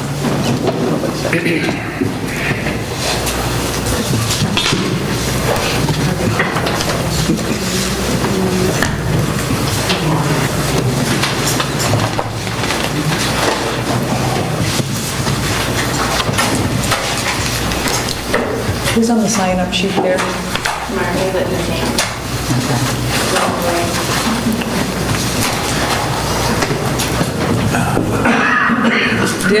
Dick Holroyd?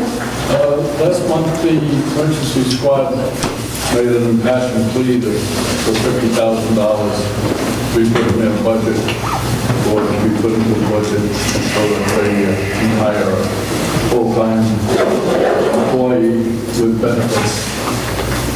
And from what I heard, the full-time employee was basically there so that they could answer the telephone and make calls to contact the people quicker, to come and go out on a call. Thanks, John. I'm willing to offer my services for $12 an hour. I will not take any retirement benefits or any overtime or anything like that. And just give me a nice chair and a list of the people you want to call, and I'll be glad to do it for $12 an hour. And I think that should solve the problem if that's basically what that one person is supposed to do there.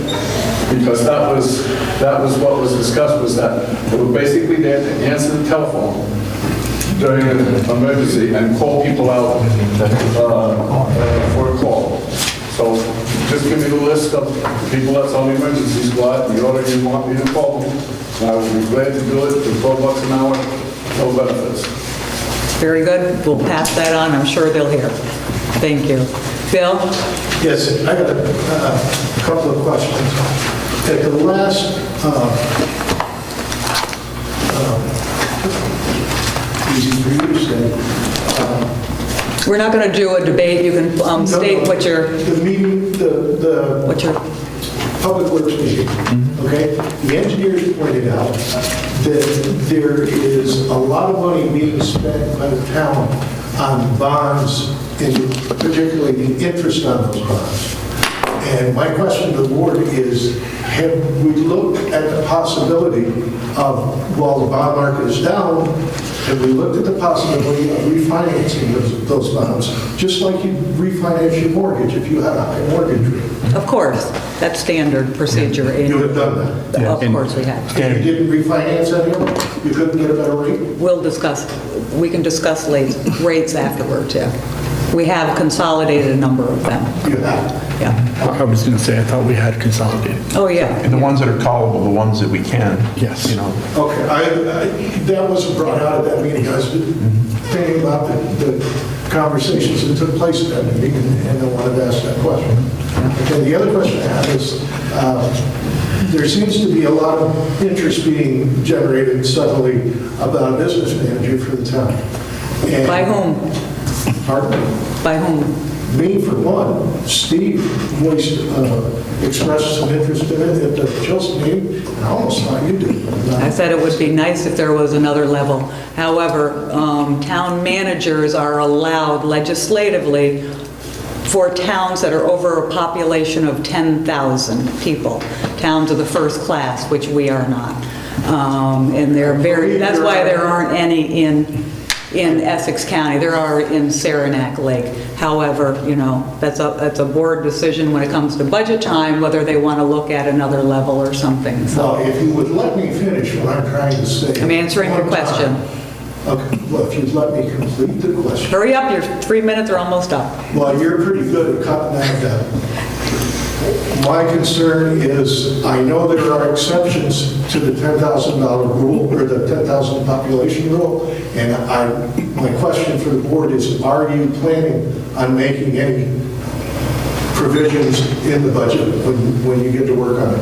And just, I would like to put that out there, that it does happen when you're figuring the budget.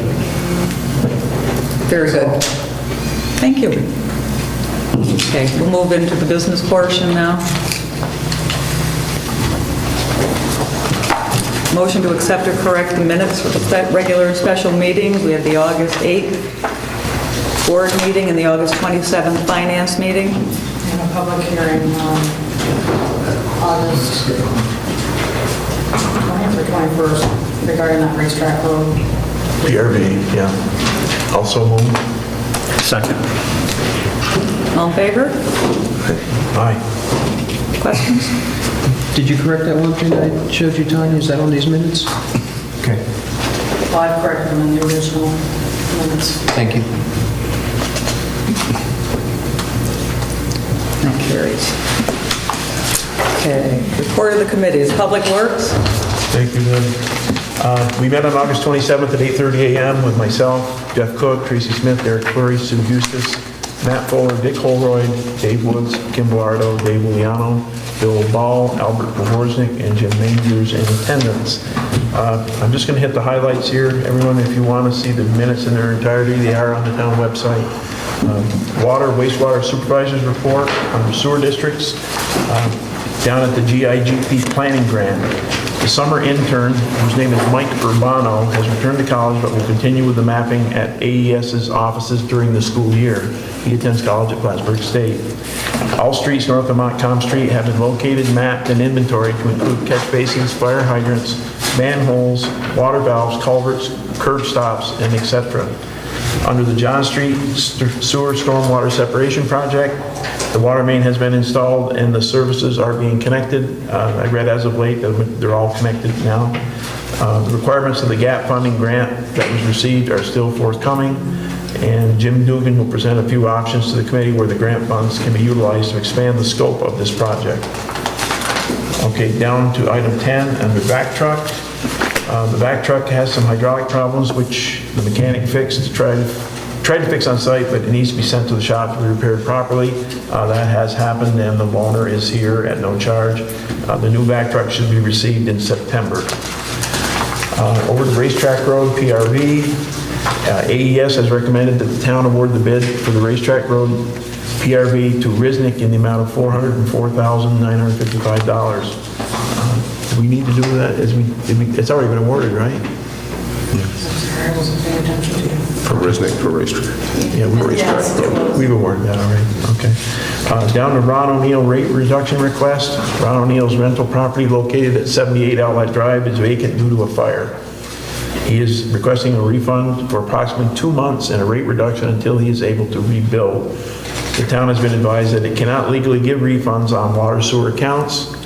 However, the Water Sewer Committee recommends the town board reduce account number 53-001-157660 to 25% of the current rate. And I would move that.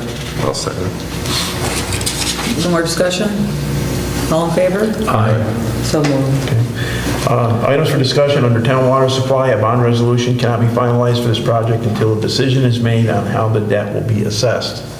A meeting will be held to further discuss with the town board. A letter to the residents. Matt has created a letter for the residents in the Street Road area who are concerned that the future town well will dry their residential wells. The committee approved this letter to be brought before the town board for their approval, and we've already done that. Under Deputy Water Wastewater Supervisor, the filtration plant, the broken stones were replaced on both number 1 and number 2 filter assembly. The FEMA meeting regarding the Chilson Water transmission main, the meeting went well and there was positive feedback that the town will be reimbursed for the project. The environmental review needs to be completed and AES will assist with this. Under FEMA meeting, Racetrack Road PRV, the town has not received acceptance of the scope change for this project, and the representative from FEMA will find out what the status is. Under the Department of Transportation for Wicker Street, Derek will be meeting with DOT the first week of September to discuss removing stormwater from Wicker Street and redirecting it to Trout Brook. The stormwater from this area is a contributing factor to the combined sewer overflows further down the main. Under Secretary's report, I think that's all we got. Next scheduled Water Sewer Committee meeting will be Tuesday, September 24 at 8:30 a.m. Meeting adjourned 11:22. We do need, guys, to schedule a public hearing for a bond resolution to deal with the well development, the repairs at Lake George, the covering of the tank, the stuff that we're under consent order right now. And I'll read the resolution. You have it, I'm reading it. Resolution scheduling a public hearing to be held pursuant to Section 202B of town law in connection with the proposed investigations and improvements to the Gooseneck Reservoir water system. Whereas on March 23, 2009, the New York State Department of Health issued an order requiring, among other things, the town of Ticonderoga to replace and install a cover over the Chilson Reservoir. And whereas on August 8, 2011, the New York State Department of Health issued an additional order citing violations affecting the Lake George System Baldwin Road filter plant. And whereas in order to comply with the orders of the New York State Department of Health, the town must initially investigate the potential for and develop a groundwater well source, which is termed hereafter the project. And whereas the cost of the improvements will be paid by the following water districts: SW01, Route 9N and 73 Water District, SW02, Street Road Water District, SW03, Alexandria Avenue Water District Number 1, SW4, Homelands Water District, SW5, Alexandria 2 Water District, SW06, Central Water District, SW07, Park Avenue Water District, and SW09, Shore Airport Road Water District. Although the town expects to be reimbursed for this project by FEMA and state aid, and whereas the proposed improvements, if approved, will be undertaken by the town pursuant to Town Law Section 202B at an estimated cost of $2,700,000. And whereas the town wishes to schedule a public hearing on, and that comes down to the soonest we can get it in terms of the time consideration will be on the 27th, which is a Friday. I didn't know, I mean, it's usually taboo to schedule a meeting on Friday, especially a public hearing, unless anybody would object. Would you object? No. Okay. Anybody object to having a public hearing?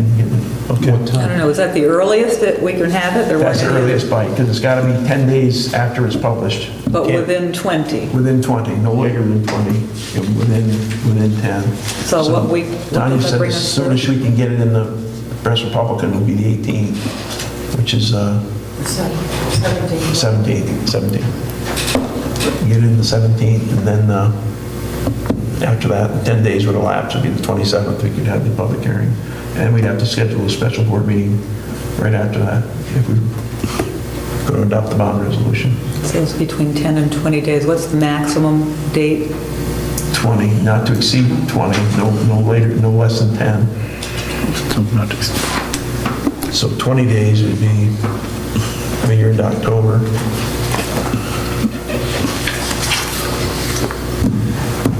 The thing of it is, we're going to do, Amy, what's that instrument called? It's a one-year ban, which is callable at 1.4%. And we're hoping that by the end of this, we'll have our approval of our modified intent IUP that we submitted to the EFC, denoting the change in keeping Gooseneck in the equation.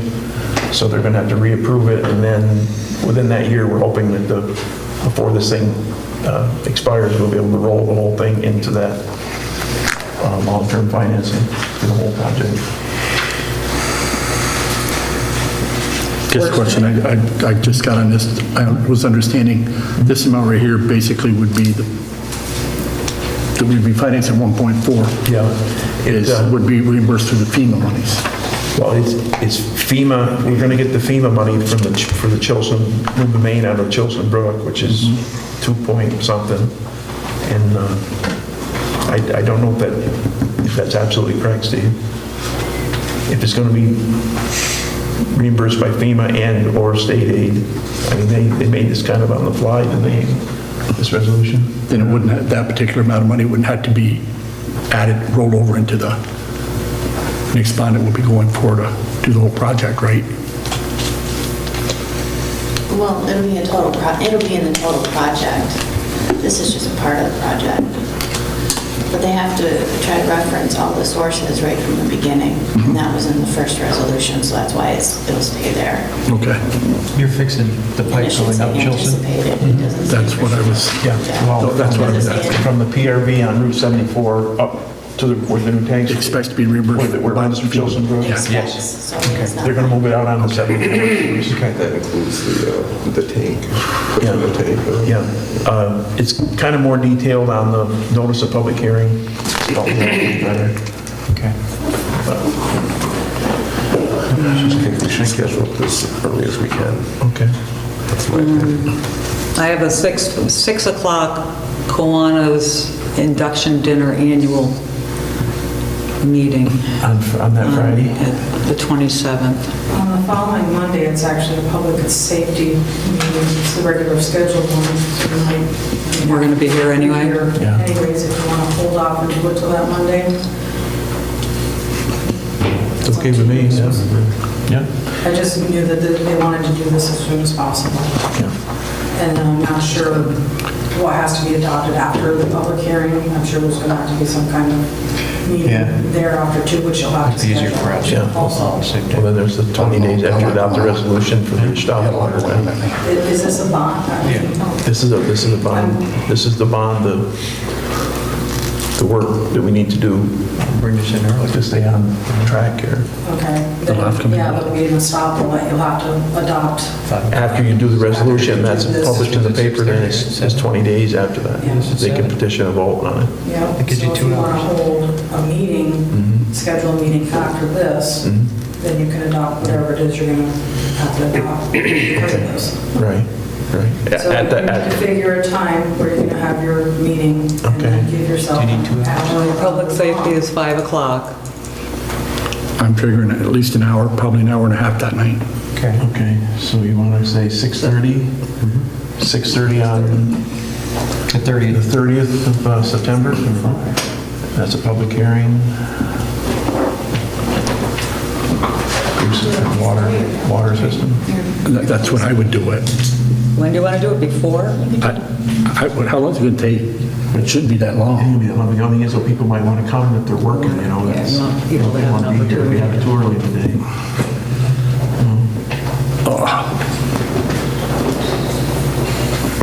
6:30 Monday?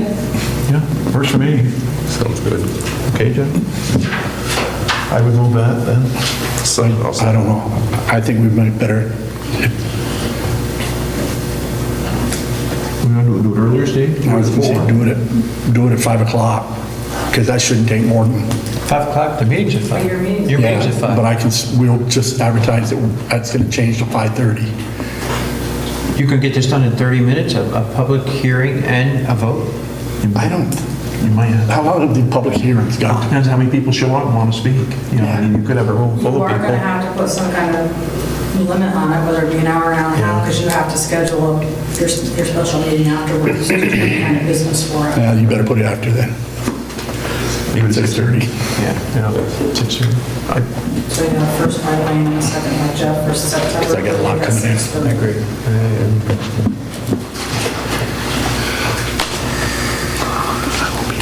So moved.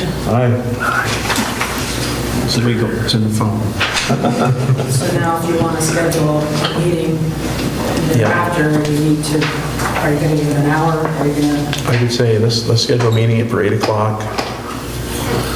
6:30, want to give it an hour, say 7:30? Can't we just list it as following? 7:30, right after the public hearing of the special town board meeting to adopt the bond resolution.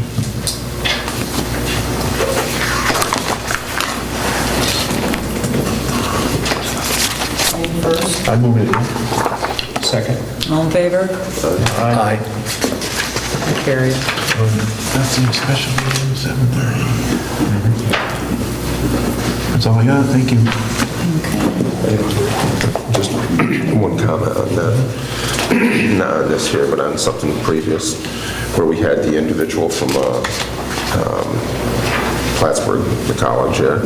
Yes. There's been a number of catch basins that have been installed just in the last couple of weeks and stuff like that. We want to make sure that they get that information also to keep it up to date instead of having it. Yeah, I'll mention it to him, Jeff. That's good. It should be fairly easy. That's a good point. Okay, buildings and grounds, Councilman Oleano? Okay, we met on August 13th, myself, Tanya Thompson, Sharon Reynolds, and Bill Dolbeck. We're talking about the work done on the buildings, and Sharon had spoke of trying to use grant money in conjunction with the town money, as we put money away to work on these buildings, to increase the amount of money for the town on specific projects. So what she's saying is like, what we just did out front with the steps was $13,700. She would go look for a grant to maybe help us pay for some of that. So I think that's a great idea. Anything gets the cost down, because we got a lot of work to do in our buildings in town, so. She also spoke of the trestle and the railing. This continues to go back and forth with the grant specifications and the work that was done. Final payment still has been held back until this is resolved, so they're still working on that. Okay. The front steps on the building have been reworked, leveled, and they're sealed now. This will stop further erosion of those steps in the front of the building, hopefully, and we're actually looking at the side portico as far as doing a little work there to preserve that, because that thing's getting in bad shape, so. As far as up front with the shrubs and all that, Derek Fleury came over with the town backhoe that was big enough to pick up that big shrub next to the steps and put it over here on the fence line next to Jay's Sunoco. I'm not going off the thing here, I'm just talking. So we replanted that, leveled the area, and we'll probably look at next year, figuring out exactly what we want to do with that, and maybe the sign in front of the building, and you know, how to make it look a little nicer out there, and that'll be part of the meeting, so anybody like to attend, we got some ideas for that. We're looking at the Armory fuel tank for an RFP for removal. I've actually asked the DEC about this, and they were quite helpful. I was looking for an R&R to put in another one, and they suggested there's a lot of options for internal tanks, safer stuff, tanks inside the building that would save you the problems with these underground tanks. So they were quite helpful, and they're going to send us different people that would bid on a job like this. They can't actually write the spec. We need our engineers to do it, but they can help us with companies that actually do this work. And so, because that's the hard part. We put an advertisement out to do this, but we don't get it where it needs to go. So they will give us a list of companies that do this work and help us with it. Hey, Matt. Foundry Architects have finished the proposal for the new combination highway police water grounds facility.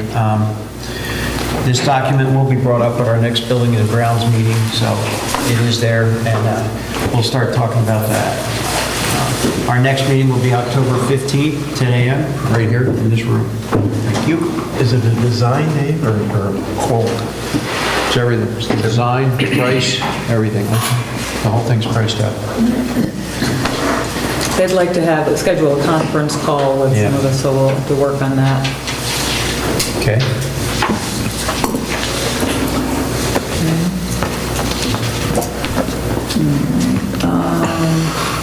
Anything else?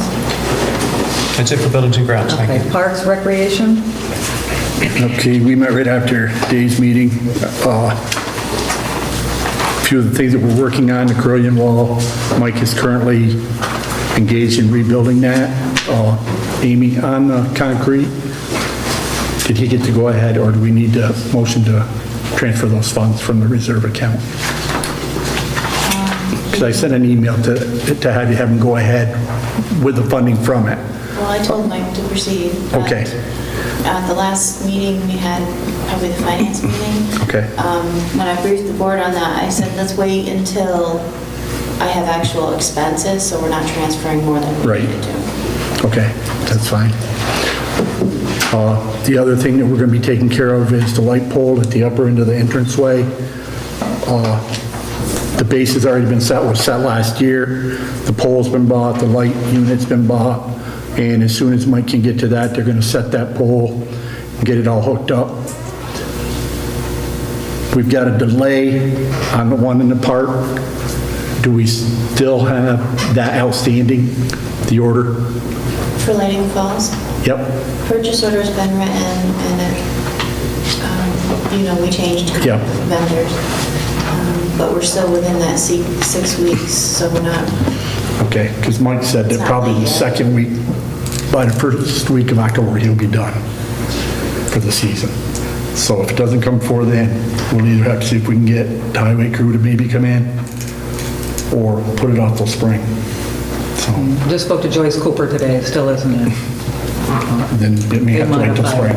Yeah. Okay. I would like to have an RFP put out requesting 1,000 foot of paving done on the walkway in the park The measurements will be 6 foot wide, 3 inches of binder with 2 inches of top.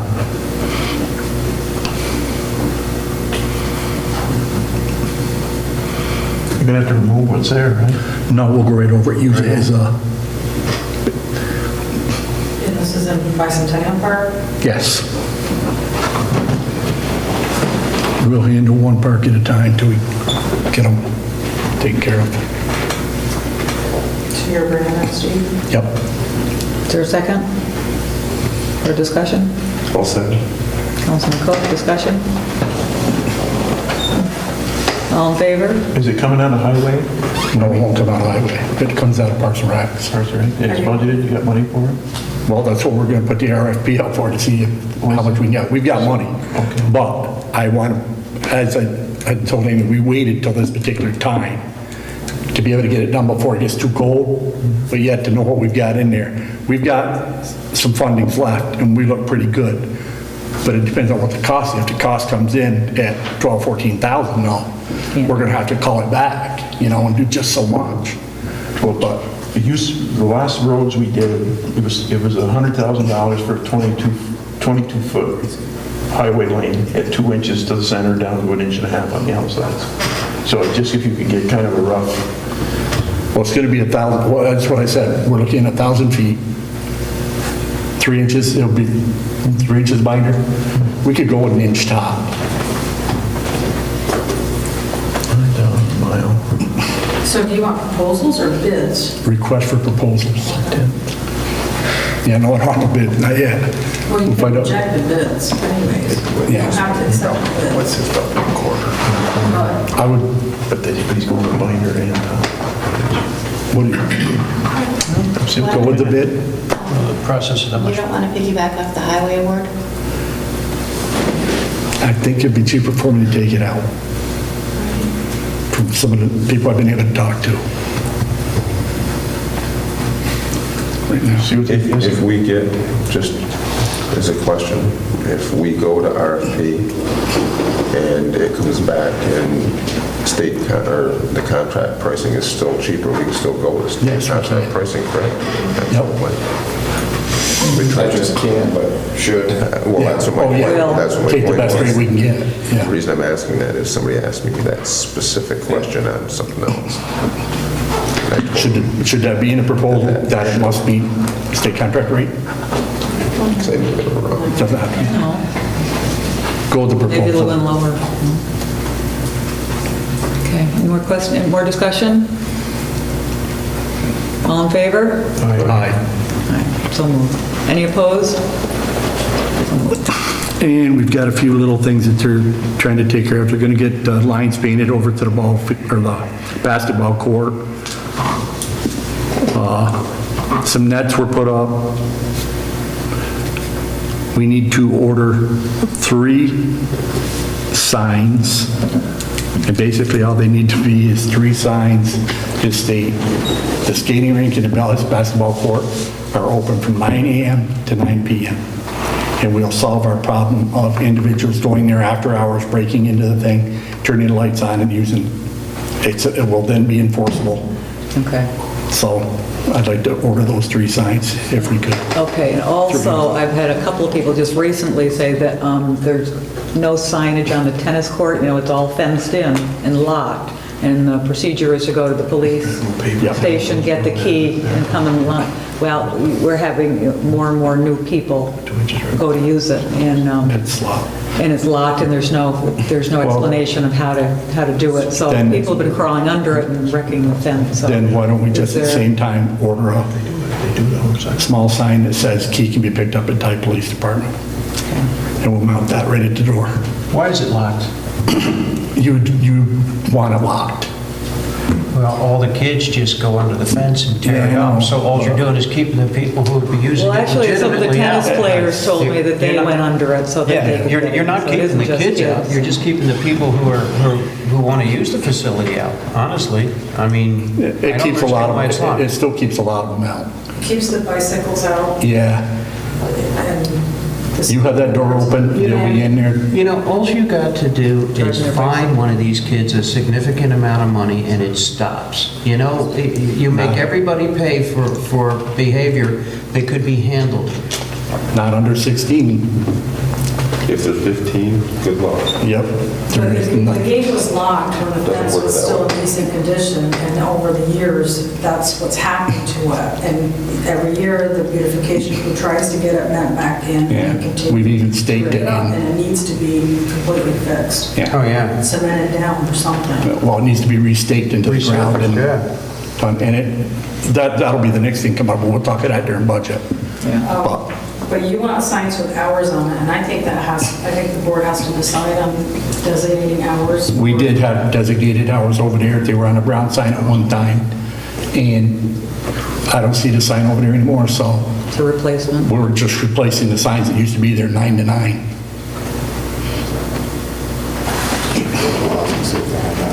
Remember that brown one? It had a whole lot of other things on it too, but All the no's, all the you can't do this, you can't do that, you If can't a do this. 15-year-old kid is there after 9, is there anything you can do? But the lights weren't, did you see my email? The lights aren't working over So it's the same thing. either. yeah, he's got to shut off. But if you have them open until 9.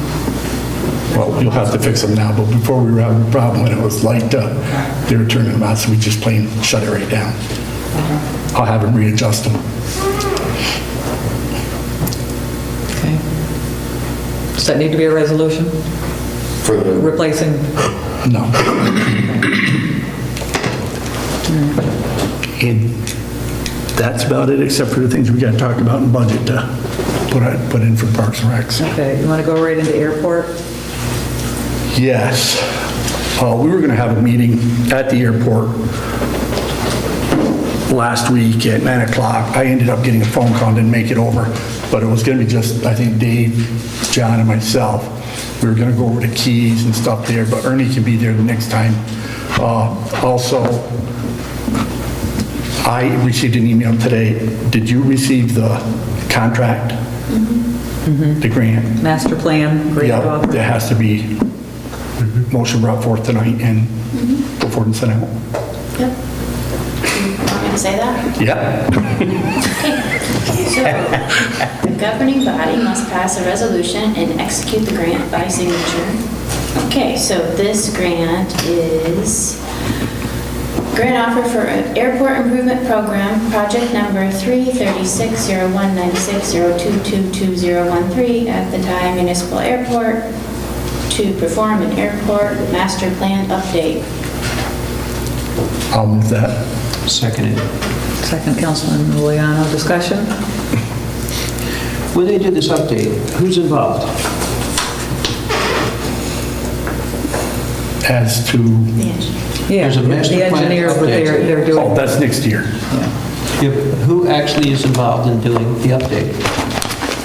It'll be Schumacher Engineering. They Yeah, do we already all. awarded that contract. Yeah. we coordinating ordered it that last time. with different state organizations for safety and GIS. Okay, I'm not what's sure. the town's input in this master plan, if any? They go over it with us. Oh, yeah, no. That's what We get to add in plans and things that we would like to see in the future and moving ahead, because we're about 8 years ahead of the plan that we currently have in place. There's no in-kind services or match? Sometimes there's always in-kind when you get grants, but usually it's not. We usually can take care of them with in-kind services. Sometimes we have to put a little bit of cash out. It's 10%. It's 10, this one? And the grant amount is $247,147. Oh, I can select a lot less than the paperwork that he sent me 3 months ago. Well, That's on, 10%. this is the airport improvement. Master plan improvement. This is the grant. okay. He just took me off guard. When would that be paid, Amy, this year? You want to wait? No, that's fine. What were you thinking, 3 1/4? Yeah, but I might be thinking the other grant, now that you mentioned that. Yes, I am, fuel tank grant. Yeah, no, this is the, Okay, this is the yep. master plan. This is-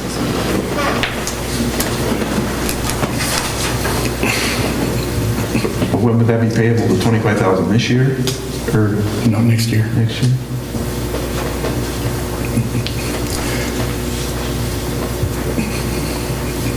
We end up paying, we actually end up, we pay out our 10% each draw, and then at the end of the grant, we ask the state to reimburse us 5%. And do they typically? Oh, yeah. Well, yeah. But you don't do it until the end, it's like the final. Because it's a federal, an FAA federal grant. Good. And And then having the master plan in place then also allows us to also move positions you for Allows us to get Other grants. FAA. more of what we Yep. Yeah. I'm just curious how it worked, because we've No, got we to have- get comprehensive plans with zoning, and nobody seemed to really understand it. Matt kept running away, so I couldn't talk to him, so. Okay, got a motion and a second. All in favor? Aye. Anybody opposed? So moved. Okay, and then the other thing, did you get the DOT paperwork from the state on the fuel tank? He said it should have came through Monday or Tuesday. That, It didn't come, okay. It will be coming in. you know, it took us 10 days to receive this grant, they said would be there tomorrow.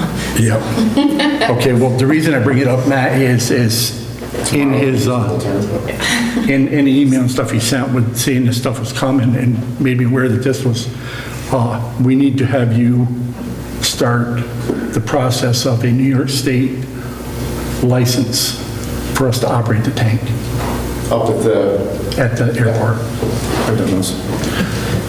The Yeah. PBS tank for the Yeah, airport. he said if, probably to get you on it now, we'd have it be ready by the time the tank's in the spring. That's been the other, did you get his email on that? No, I'm just looking at. Deb, you This probably is got just it. about the master It said it was sent to you. Who did the engineering on the tank? Schumacher. If you need his number, I have everything. It will definitely, at this point, will not be put in place this year.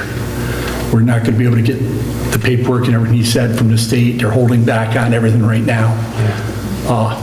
So he said we'll probably end up waiting to put the bid out and then start the project in the spring, as soon as we can. This is their letter, if you want to read it, Steve, from Shoemaker. on that.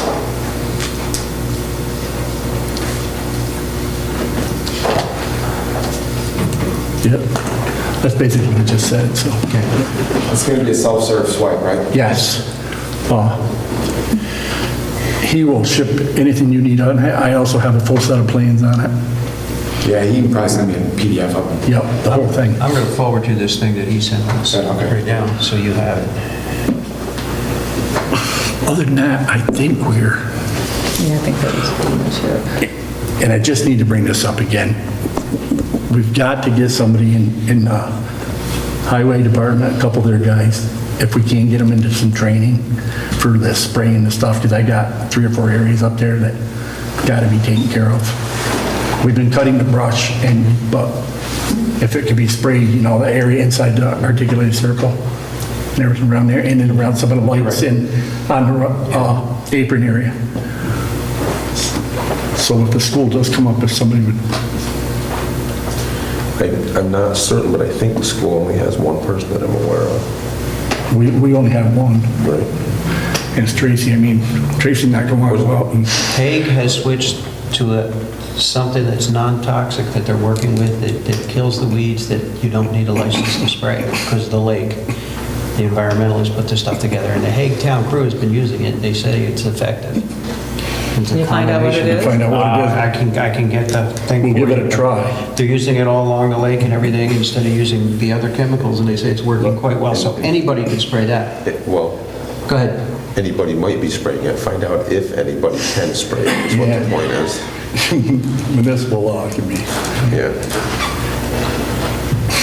That's them a lot of money. they won't even let us spray beach spray. That's a good question, though. We don't want to find the answer after the fact. Exactly. Yeah. I would love to do that. I just want to make sure that it's Because- right. Okay. Okay, yeah, that's it. Okay. Highway compact recycling, Councilman Cook. We had our meeting August 27th. Present were John Deming, Mike Parent, Dave Woods, Wayne Taylor, myself. Guests were Fred Hunston Sr., Dick Holroyd, and Deb Mulaney. Under guests wishing to speak, Dick asked whether Mike knew of prior ownership of Sandy Redoubt Road. He asked this regarding his recollection of reading an historical article where if the town were to give up ownership of a certain roadway, the town would be provided with free admission to its residents. Mike was unaware of this. Dick feels that the town may be able to use this against Fort in its case of dispute of assessment somehow. Dick also asked Mike about a blacktopping machine that he had mentioned in the past, stating that it would have benefited both Ticonderoga and surrounding municipalities through shared services. He feels this would be beneficial as a long-term investment. There was a lot of discussion on that. I believe it was something that was somewhat experimental, but he explained it pretty well as far as if we have some large piece of equipment like that we share it amongst municipalities, might make it worthwhile. Under Highway Superintendent, Mike discussed the measurements for the area of the Birnbaum Road to be qualified abandoned again. He provided a map showing the beginning of the qualified abandonment located 1,586 feet east of Vineyard Road, continuing eastward for a distance of 503 feet to a point 3,798 feet from where it meets State Route 9N and 22. John Deming suggested that the length to be qualified abandoned be lengthened to 528 feet, which would be exactly 1/10 of a mile. It was suggested that Mike sit with John to properly word this to include the qualified abandonment to equal the 1/10 of a mile that had been discussed, and then we can run it by the lawyer. Mike stated the sidewalk job on Champlain Avenue is near completion. He needs to seed areas which had needed topsoil placed. He discussed several areas where he had done blacktopping. It was again reiterated that he has sufficient funds available to complete the two primary projects, St. Clair Street and John Street projects. Mike also suggested work on Champlain Avenue in the area of the post office. He stated the catch basins on 3rd Avenue at the intersection of St. Clair Avenue had been installed to alleviate some of the issues west of that intersection. In this regard, he had removed a catch basin that had emptied into the sanitary sewer previously. He stated that the sewer department had documented 50,000 gallons of water coming into the sewers at that location at the last storm. Mike will redirect this flow into the surface drainage in the area. This is a threat to the integrity of the roadway itself and needs to be addressed as soon as possible. Mike stated he will be looking into his next year's budget soon. He stated he was looking at purchasing another plow truck. A discussion was had regarding the required emission standards on a new vehicle and their difficulties. Mike stated he would like to look into a used bucket truck for occasional use. It was highly suggested that coordination with the county to utilize theirs be considered. He commented that the Bombardier sidewalk plow he had discussed previously would likely be a $10,000 cost with trade-in of our equipment. The committee asked that this be pursued soon, as this has been a lengthy ongoing project. We need confirmation of this occurring or not before winter weather arrives. It was explained to Mike that this would have to go out to bids to do this. Under miscellaneous, John spoke regarding the turnaround area on Sagamore Drive, suggesting we get an easement from the owner to make it legal. John has spoken to this landowner regarding this. He also spoke to the landowner at the end of Canfield Road regarding the same issue. Wayne asked on behalf of a resident of Brown's Trailer Park in regards to the proposed extension of Minor Street. It was explained that this proposed extension was not planned to go near where this resident had inquired about. Wayne inquired on the deed to the property behind the Fish and Game Club. FEMA is requiring a copy of this in order to disperse monies to the town, and John discussed some issues on it briefly. John again asked Mike if he had contacted his contemporaries regarding state-approved purchasing consortiums. John stated that the town of Wells was able to purchase a piece of equipment recently for substantial savings over state contract pricing. As long as this is legitimized by the comptroller's office, we certainly need to pursue it. The next meeting will be September 24th at noon. Had he looked into the consortiums? At that point, he was being asked to. Have you heard anything on that? Supposedly, the town of Wells, and I don't know, whatever county it is, they have a group of their highway superintendents that have looked into this, supposedly gotten comptroller's agreement that was okay. Like an IMA to get together to buy things and would sound like it would be legitimate. They have an IMA. He gave an explanation of somebody bought a tractor, I guess, and saved like maybe a quarter of the price over state contract. It was huge savings. Interesting. Jeff, when you abandon a road, are all landowners notified of Public hearing. regular public hearing? Okay, thank you. And there's two different things. There's abandonment and qualified abandonment. Yeah. You need to know. Oh, three. What is that? Discontinuance. Oh, I did one, yeah. Net abandonment. We'll be here all night if I get into that. No, that's Yeah. okay. Don't, no. Yeah. I'll read it in a lawsuit. No. Human Services, Councilman Liano.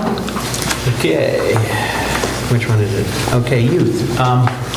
In the summer, we don't have youth meetings, but Carla was able to put together a spreadsheet, and we'll make that available on how the summer program ended up. We estimated the program would cost around $15,784. Actually, not around, that's what we thought it would cost. It did. And the revenue for that, all said and done, is $16,010. So we actually made $225.50. So a big swing from it costing the town $50,000 to $60,000 to it actually is positive. Plus, John, on the other side of this thing, with the scholarships, probably has $3,000 to $4,000 left in that. So we did quite well, and he did quite well in raising money on that end, and I think we'll be able to expand the program next year without any cost to the town. So I'm just real happy how that thing turned out. A lot of work, a lot of people here, and John and Angie, so it went quite well. The girls did a big help, thank you. That's it for seniors, and we will make that available, and we have a youth meeting coming up here Monday, so at the Armory at 5 o'clock. If anybody's interested, we're going to go through our budget and go through some of this stuff, if anybody'd like to see what we're doing. The seniors met on the 21st. The Elks make their field available, and they have a picnic out there. It was a beautiful day. There were 38 seniors, 9 guests, plus the people from, I guess, ACAP that does the food. Great group of people. It was pretty much a meet the candidate thing, and Bill showed up. He's running for supervisor against Deb and you too, huh? He shared his views on the water situation, the landfill, and business manager he was talking about. Fred also showed up and visited with the folks out there and talked about wanting to be a voice of the people. He also spoke about the water issue and talked about his resume. Deb was there. She had an opportunity to speak, went through some of the dilemmas we're facing now with the water system, some of the costs. They're in here if you want to see them. She also mentioned the transfer station and what was happening there. As far as the seniors go, we got with Mike, and we have been talking about the apron leading down into the senior center, and Mike's probably going to start on that next week with his people. He's just going to charge us what it cost, and he's going to pull up that pavement and replace it down there and make, because that had some holes in it. They were tripping, slipping, going in, and he's going to fix that. We are also, that's in my budget. Don't give me that scowl. I see you looking at me. We're also looking at the parking lot that we're going to put in. We got the area mapped out. We'll be able to put, we measured it out. We'll be able to put 10 cars in there. So we're looking at opening up the curb, bringing gravel in this year, letting it settle. And then next year we'll look at paving it. But that'll give us 10 additional spots again for seniors and folks to park for things that are going on there. And that's also coming up. We'll be doing that this year. And again, the other thing, that we were talking about was that tank in buildings and grounds, and I've got time on that because I want to burn the fuel out over the winter and think about it when it's empty as far as actually doing it. So I got a little time on that. But next meeting for the seniors is September 18th at the Armory at 1 o'clock. Very good, thanks. Public safety.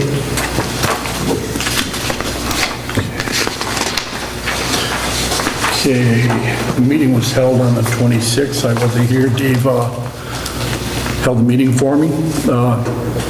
Meeting was called to order at 5 PM. Present Kelvin Cross, Dave Giuliani, Mark Johns, Dave Woods, Bill Ball, and Ross Kelly. Other people present: Ron Drinkwine, Buzzy Palmer, Chatty Van Wert, and Richard Holroyd.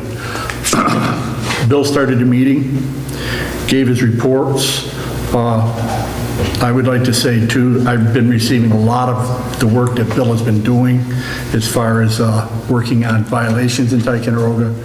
We have gone from the past year of maybe seeing 1 or 2 a year to seeing 1 and 2 a week, and sometimes more. A lot of the work is now going out.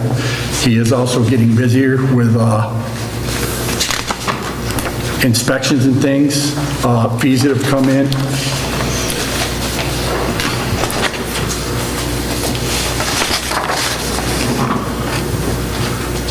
Okay, the other thing he's looking into is certificate of occupancy program through Port Henry, and I did receive something on that. I will get it out. You put a copy in all your mailboxes. Oh, you looked at it? Okay. If everybody will get a chance to take a look at it, and we'll address that at the next meeting we have, and they bring it up next town board meeting. Albert Pavorza came in a meeting and wanted to file a complaint about a truck parked on corner of Alexandria Avenue and Baldwin. He was advised to go to the town board meeting the following day. Chief stated that the department had a very successful summer with all events going on. He said the state chief of police seminar was very good, very helpful networking with other chiefs around the state. Stated that a large focus was put in on nuisance property abandonment. The next meeting will be on September 30th at 5 p.m. I gotta find it here. There's something I wanted to bring forth that I received today.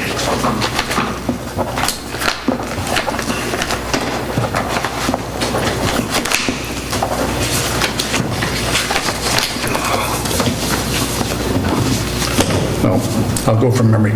We've received a couple of letters from a concerned citizen in regards to an issue with an officer taking place in the school on a weekly basis. We'll be handling that issue at the next public safety meeting and addressing it at the next town board meeting. Steve, did the cross training we were doing with the code enforcement, did that happen? Did we have a couple guys It's starting. Oh, it's starting, okay. Okay, he hasn't gone in to start it yet. Bill's been working on some other things. We're trying to get him switched over. I guess they're looking into a Verizon system where he'll get his pad and everything right through that. Okay. And like I said, he's really these things are starting to happen. I just want to get him on an even keel here, and then we'll start working this young fella in probably more toward spring and sometime this winter, because we got to get on these New York State fire inspections in town. That was what it was, the report for the town. I just wanted to tell you what. You understand that the police helping codes, there are certain homes that are more of a problem that the police end up being at and codes end up being at. So it just made sense that at some point when this thing comes to a head and has to come to court, that the police help get involved who do this and understand how to follow, but they're going to be working, Bill's going to be directing that when that needs to happen. It's not like the police are going to be out there doing all the codes in town. That's not the idea. It'll just be under his. Yeah, it's just real problems that people are just not handling and. See, we did adopt a nuisance law, right? Yes. Or the new Well, value. not nuisance. They did a point system where we're notifying land, but this actually helps that. Yeah, and not only that, these guys are trained in prosecution, so if it's a case that they write it up and they take it through the information and everything, they can go right to court with it. It's kind of a natural ending to it. These are bad situations. You know, he's not only having problems, but the police are there for different problems going on in these places, so. At the same location. Yes, at the same location. So that's what this, it's not the police out there doing codes. I hope people don't think that, because that's not the idea of this. I don't have the full update for this year, but just in the last month, Bill took in $4,162.50 in building permits, right? And I looked up last month, it was like $660. So it does appear that we're starting to put out permits, and hopefully this will continue into next year. If he was to be able to issue and put enough of the inspections to pick up between 25 and 30,000 a year, that's a large share of his budget. So, I mean, we're moving things along and it's starting. The girls are working with him on getting this new system put in place.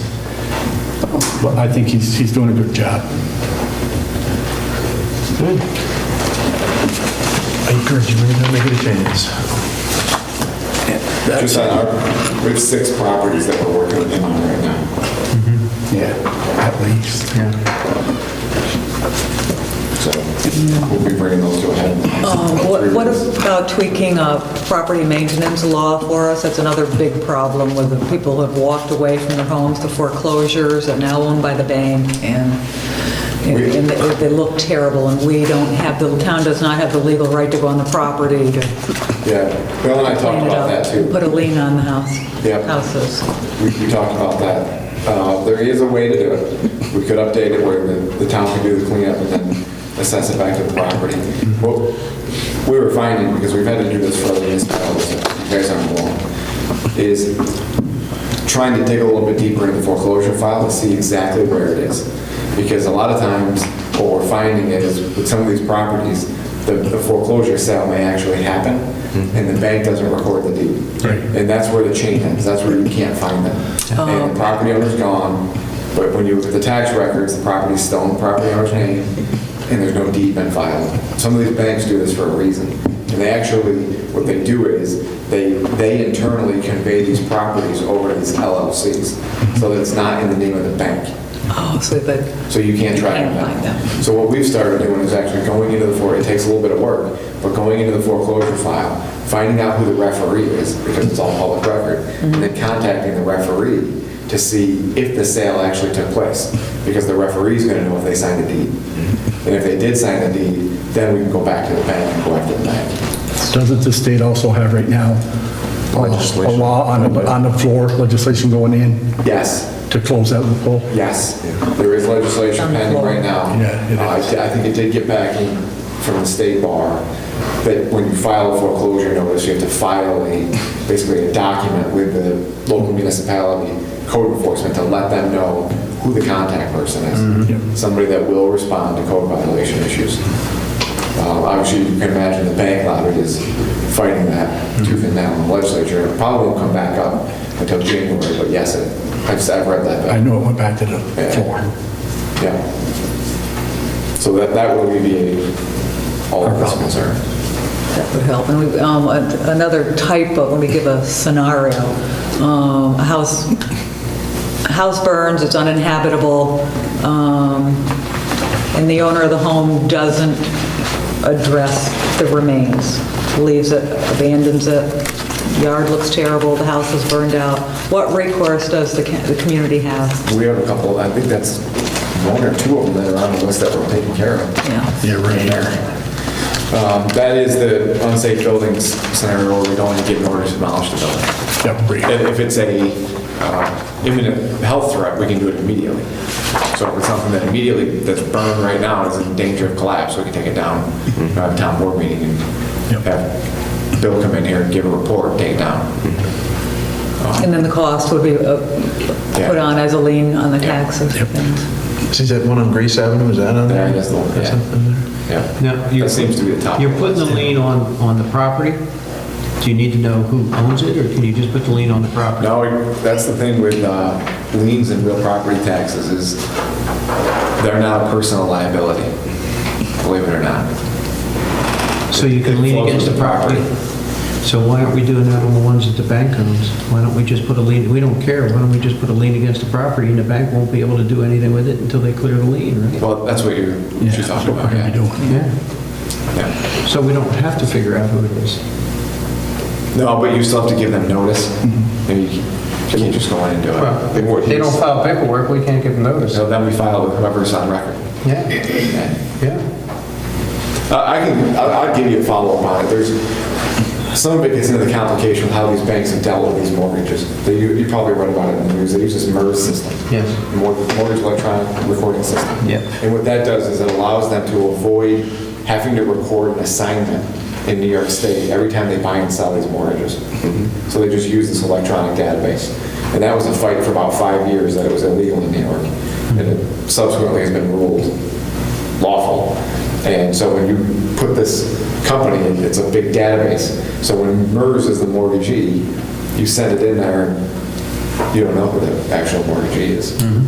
That's where these bills are coming from, is the natural fallout from that. Yeah. To address these notice issues. But you're right, there is a way to deal Put a with lien it. against the property, and that's if the property isn't going to sell until the lien's cleared, right? Whenever the bank decides to do it. Yeah. Or the 3 years go by and it was the tax sale. Yeah, we still have the lien.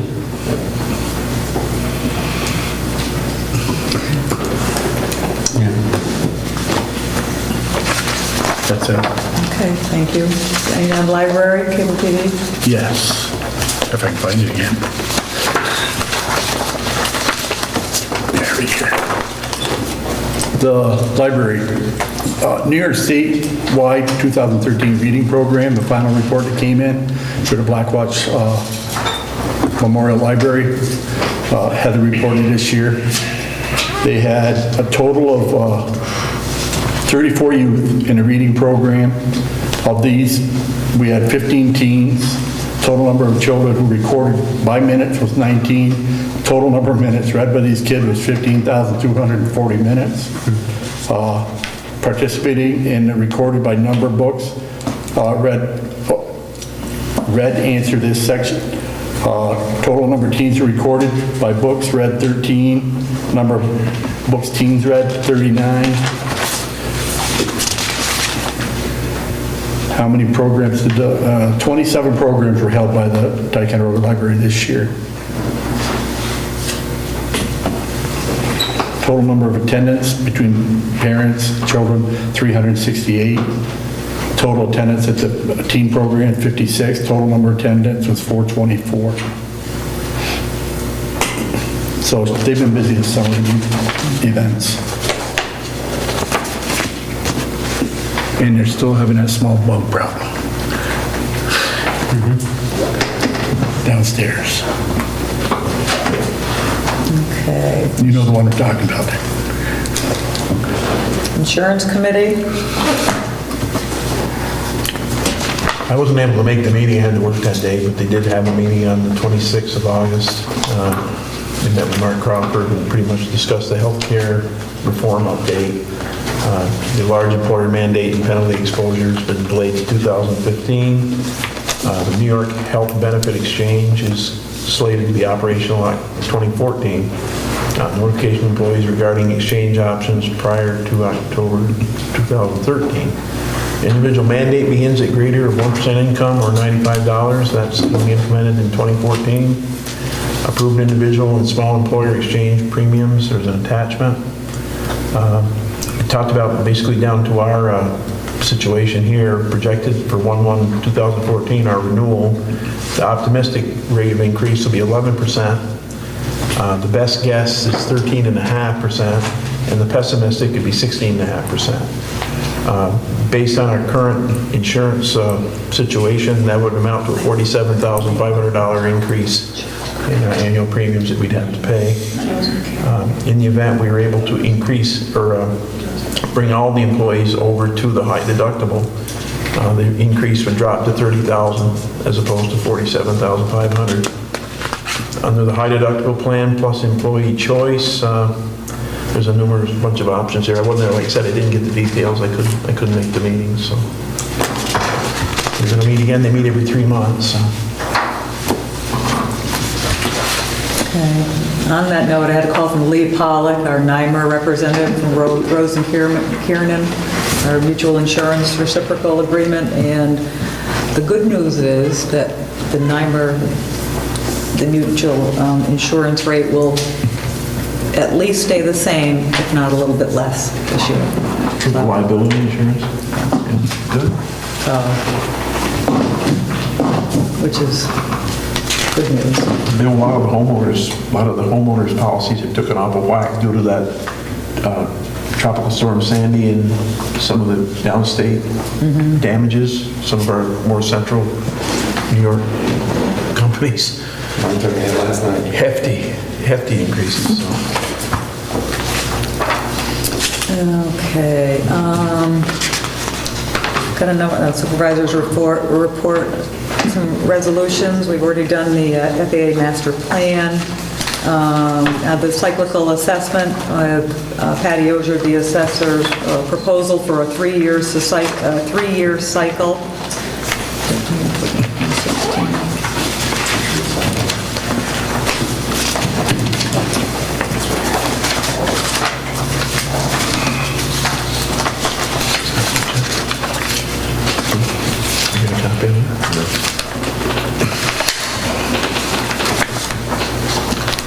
So she did 13, so the next one would be 2016, and that's for the full reappraisal. Doesn't mean the assessor isn't working. It means they're always updating the properties individually all year long, so.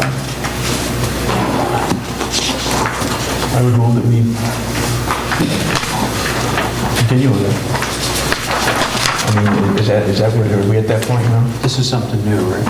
No, it's something that we have to, that we've done every year. It's the But that's not what that is, right? 100% assessment on a cyclical reassessment. Yeah, and that's what he was talking about. He was contrasting the downside of not doing it. You lose all your technical support from the state, you lose the revenue, the $5 per parcel, which have they paid, by the way? Are they paying us? Every 3 years. Every 3 years? Okay. But there's, Yeah, 2014. yeah, I think we need to continue with it. Fix the bond rating, the town's. You don't want to go to that cyclical? I do. Oh, yeah. I do. We went down that road before. We did that one other time, and it was horrific to try to get back. They did a rebound 2010, and I mean, we had, people were right up in arms. I mean, it was bad. Somebody want to move it? I moved it. Second. Second, Councilman Liliano. More discussion? All in favor? Aye. Anybody opposed? That carries.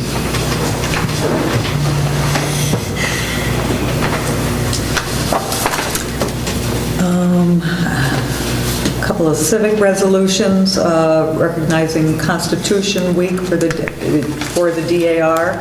That's September 15th through 25th. I'd like to offer a resolution in support of the DAR recognizing Constitution Week. Unanimous second? Unanimous second? Thank you. Also, I'd like to offer a resolution recognizing... All in favor? Aye. Aye. They did a unanimous second. And all in favor, yes. He's a big guy, he can get away with it. Resolution recognizing the Fraternal Order of Eagles Adirondack Erie, number 4410, on their 15th anniversary.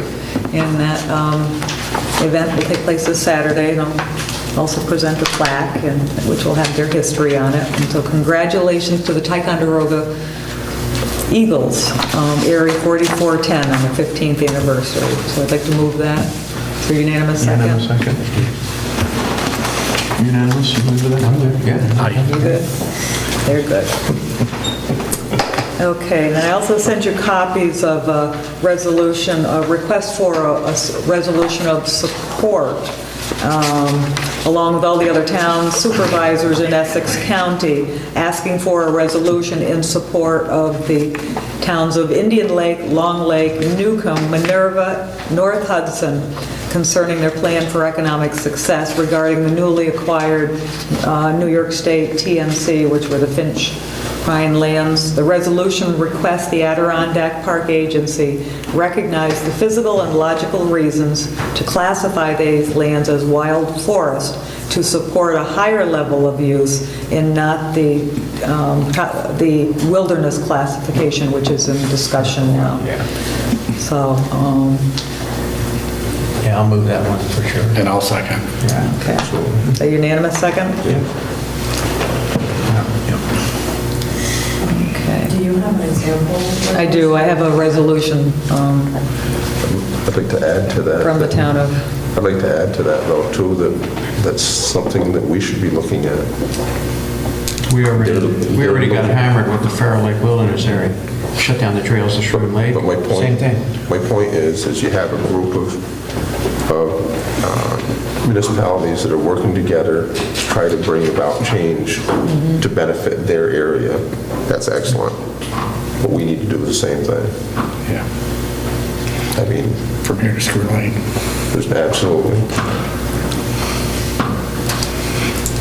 This resolution is basically saying that they don't like what the APA is doing. right.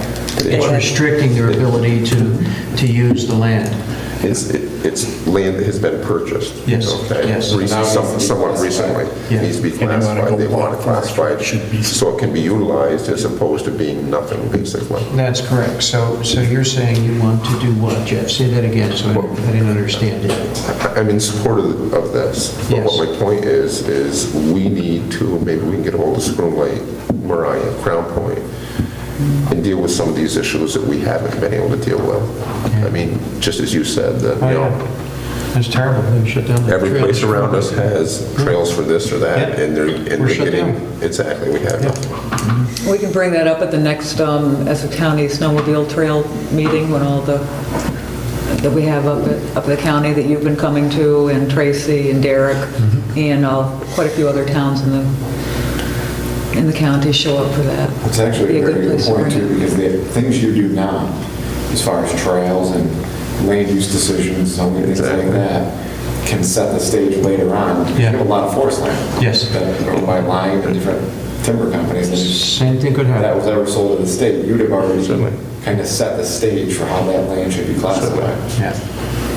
So And that would be, how do we address that? just through the Just small what decisions you Jeff make is now. saying, yeah. Just by supporting this. Like talking to the snowmobile club and talking Yeah. to trails and investing in those things and access and it's a long-term Can plan. we do it through our own zoning? Well, all sorts of things. You know, if you have a grant for a trail that comes up or preserve and access, those little things, someday the town, when it gets out there and is faced with this, and the state buying a big chunk of land, can go back and say, hey, look what we've done for the last 15 or 20 years. Yeah. Now you're going to come in, like they did in Farrow, and eliminate all this access. So it's setting a precedent. So what you want to do is take what they're doing and ask them if they could consider the whole county in that resolution rather than just the towns they named, because all of us are in the same boat, or could be. That's what we're asking. Make it all of Essex County. Yeah, well, it's making a statement with each town in Essex County passing this Yeah. resolution Yep. at a town level, so. Yeah. Get the Essex County Board of Supervisors to do it. I've been following That's that in what the we're paper, doing. and that fellow that heads the APA, it sounds like he's pretty amenable, or pretty willing to work with You mean the Adirondack Council? the Adirondack Council, though, but as far as, Yeah. you know, trading parcels in, parcels out, and to work, come up with something that would work for us, or work for the towns, it sounded like, when I read it. Well, they were told they could do that, and then they changed it when they actually they're starting did. to change So, it. Yeah, that's what this is about. All right, so we did that. And again, we want to wait for some more information from Assessor Patty and from ORPS. To look at the sliding scale for the senior exemptions. Yeah. It is set by the town. To increase it, you mean? Yeah, A couple 32,400 thousand. is the highest in the area. And we're at 30,399. Yes, that's correct. We do And that by local law, though, don't we? Yeah, we can do it, and But isn't the amount set by local, we have to amend the local law then? yes, we have to amend that slightly, yes. But So we'll wait till we get the rest of the information. I think there were, and we'll find out exactly how many seniors it did affect, if it was 5 or 10, you know. I know a senior of a late 80s, income eligible, paid nothing for forever, and I had billed for school taxes for $1.50. There's another person who had the same scenario, senior, school taxes, all paid zero forever, very low income, had a bill for $95. Yeah, but that only And applies it's to going the, to increase a little bit each only year. applies to the land tax, though, right? There's no exemptions applied to school tax. That's the school tax No, exemption. it's on the School tax exemption. Uh-huh. So, You understand what happened, right? You understand what put them out of this comfort zone? Okay? No. Tell me. This is a hard 2% cap, okay, that they have. Okay, when you take their small increase that came from Social Security, and then any town in the region that had a 2%, 2.5% school tax increase didn't affect them on their star. We had a 4.7% increase, which went over that 2% hard cap, which put them into having to pay. which gave Okay. them a little raise, an increase in their Social Security. Which also put them out of the Which put box. them- That, those two things combined put them out of the box where they had to pay, okay? And, I mean, the school didn't do this deliberately, it's just what happened, it's just a series of events. And we can change it just by raising this sliding scale. I mean, it wasn't anything anybody tried to do, it's just what happened, you know, at the end. Oh, thank you. So we'll take a closer look at it Yeah. first. I did get notification She asked him upstairs. from the New York State Public Service Commission. This is the Lifeline discount telephone services to make basic telephone service more affordable to income-eligible consumers. So that's being promoted by the state. And if you qualify for income qualify, you could have a little less expensive basic telephone. Any questions, you can give us a call or come and see us. Alfondre Architecture, should we schedule a time to discuss the development plan?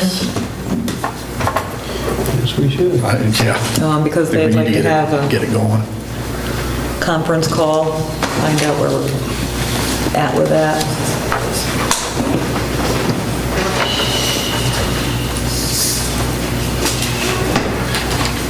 Does everybody want to be there, or a couple of you want to be there and take minutes and pass on, however you want to do it? If everybody's going to be there, we have to set an Do it official like 9 o'clock or something. meeting. Between 8 and 2. That's correct. Yeah. I mean, I think we need to get on it and get it done. Do it 9 o'clock when, Steve? As soon as it's good for everybody. Tomorrow's Friday the 13th? We have to post it. If everybody wants to come, so we have to post it. We have to post it? 72 hours, yeah. Yeah, if everybody's coming, Yep. then it's a... Well, we're in at 10 o'clock for buildings and ground. You want to do 9 o'clock on that Tuesday? 9, 10, 11? Next Tuesday. Yeah, that, then buildings and grounds, then your parks meeting. Yeah, that's fine. No, That it should sound be good? enough. Tuesday okay for everybody? No, I'm not going to be here. I'm in Maine, so. What's the matter with you? You're not allowed to go on vacation. You don't mind that we... Tuesday, the 17th, Yeah. 9 o'clock?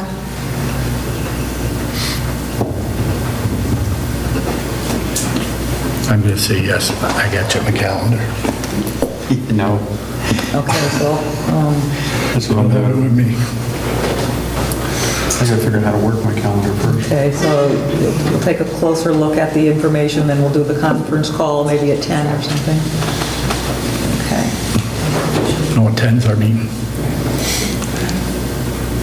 There's a 10 o'clock building and grounds, and then there's... On the 17th? Yeah, and Parks is at 11.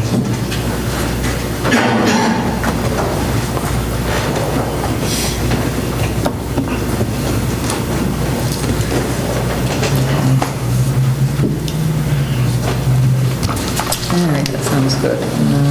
Somebody's on the informational meeting. Informational, we want to move that, informational meeting, So moved. discuss Alfondre Architecture. And that was September 17th at 9 o'clock. Yes. I'll second. Building efficiency. Let's see, you've got the rest of that information there about the Hurricane Sandy application was received by Homeland Security for the pump stations. And we did get, the fact that we received notification from Homeland Security on this $320,000 potential grant means that they will consider it, which is great news for us, and that's for assist the town sanitary sewer pump stations.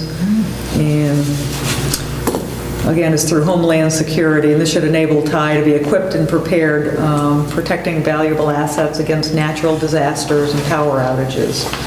So that was pretty good news. We get a generator for the Armory? Still moving ahead on the parking land swap with North Country Community College. We're working with their bond lawyer, working out the details. If you remember, North Country Community College was willing to transfer the strip of land to us for a walkway. Almost lost our Ticonderoga Southern Planned Parenthood building. They announced that they were going to leave Ticonderoga, and it's a huge use. It was formerly in the pad factory. Linda Beers, our public health director for the county, and myself are making phone calls and pushing and pleading our case, and ultimately Planned Parenthood will leave a location here in Ticonderoga. I believe Interlakes Health will take them in. So, and that's a very important service for our more rural communities here. Another heads up at the county, this came up in conversation that New York State is looking at takeover of Medicaid in 2015, so that could potentially reduce about 5 employees off the county rolls. So not going to help us this year. And we had an update on the radio project from Don Jaquish, and many of the locations are getting ready to go. And Verizon will do some tests first ahead of time for clothing, so for coverage. And so that's coming soon, all coming together. And that's that. Could I ask you one question? I don't suppose with them taking over the Medicaid program, they're going to take over the fee the county has to collect, are they? The $6 million. We'll still be Nice try. collecting. Yeah, it would work. Okay, you want to do the... That wouldn't help none with it. No, probably not. It's a good try, though, I agree. Interfund advances. Interfund advances for abstract 9. Number 1, from general to capital project, gooseneck, reservoir, H36, $10,515.92. Number 2, general to John Street Sewer Storm Water Separation Project, CD 17, $26,297.85. And number 3, from general to capital project St. Clair, $10,031.07. Number 1, H36 gooseneck, funds will be reimbursed with EFC financing. The John Street 26.2 funds will be reimbursed with OCR grant funds.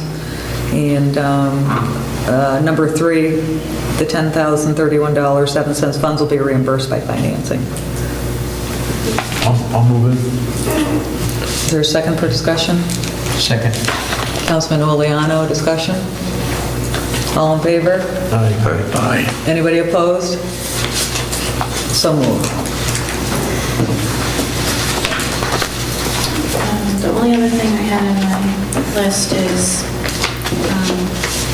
Jeff, do you want to talk about the fund balance in the highway? And appropriating it for paving? Yeah, Mike had asked that we take $50,000 out of the fund balance, placed towards paving projects that he's working on. He discussed it with you, I believe. Yeah, his estimate was a little lower than Carlos, that's why we're going with Carlos. In the resolution to appropriate unappropriated fund balance, I'd like to say not to exceed $50,000, because if the projects that he does are less than that, then we'll only pay Right. And the billing that comes in on this paving and stuff, I mean, it's complete, a unit price complete, delivered, you don't get bills from truckers and different contractors, I mean, it's... Sure, you get a few different bills, so you rate and you add them all up, and Okay. I probably wouldn't transfer the money until I had all the bills. So it would just be one lump sum to go with this resolution. So like, you know, he's going to exceed the amount, the line item for paving, then obviously that's what he needs additional money. Right, Okay. yeah. This is above and beyond what he had planned originally. But these are the monies that we had that were basically some of the FEMA money, I believe. Okay. Okay, and that's what he was asked to spend. Spend down. Does he have money in his budget for that? He's got to put that separator in for water and oil and all that stuff? No, he isn't putting that in with the DEC oil violation. Yeah. No, I think you were on vacation then. Okay. Or anyway, I missed the meeting. They're leaving the floor drain plugged so that no oil or debris or anything goes down into the system. Therefore, you won't need an oil-water separator. He still has to pull the one out of the ground, right? and check Yeah. For contamination? And that's where we're at now. So Yeah. next week, Next week, they're making an Money set appointment. aside for DEC that? wants to be there when they pull. use his own equipment? We're still going to find. So, That's for but where we no, already not dug it. investing in an expensive oil-water separator Yeah. that still requires an alarm, still requires maintenance monthly. Somebody still needs to be responsible to check it, and How do could you- save an awful lot of money right at this time by leaving the floor drain plugged. How do you wash trucks and everything without floor drains? How do you? They don't Squeegee do it it in that out, building. squeegee it out the door. Or wash it outside. They do it up the county, they squeegee it outside. They were doing it the other day, I was up there. Okay. So it helps eliminates greatly the chance for human error by not having an oil-water separator or a tank that has to be monitored by the highway department. So it's one less thing they'll have to deal with. And if anything spills on the floor, they have all of their, it'll be contained on the concrete floor, and they have all of their absorbent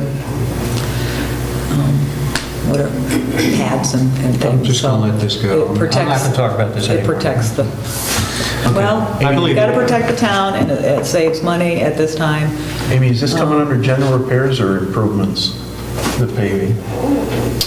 It's 5112 highway improvement. Okay, all right. My part, not what you guys are talking about. My appropriating fund balance for Yeah. asphalt goes over the 5112. Okay.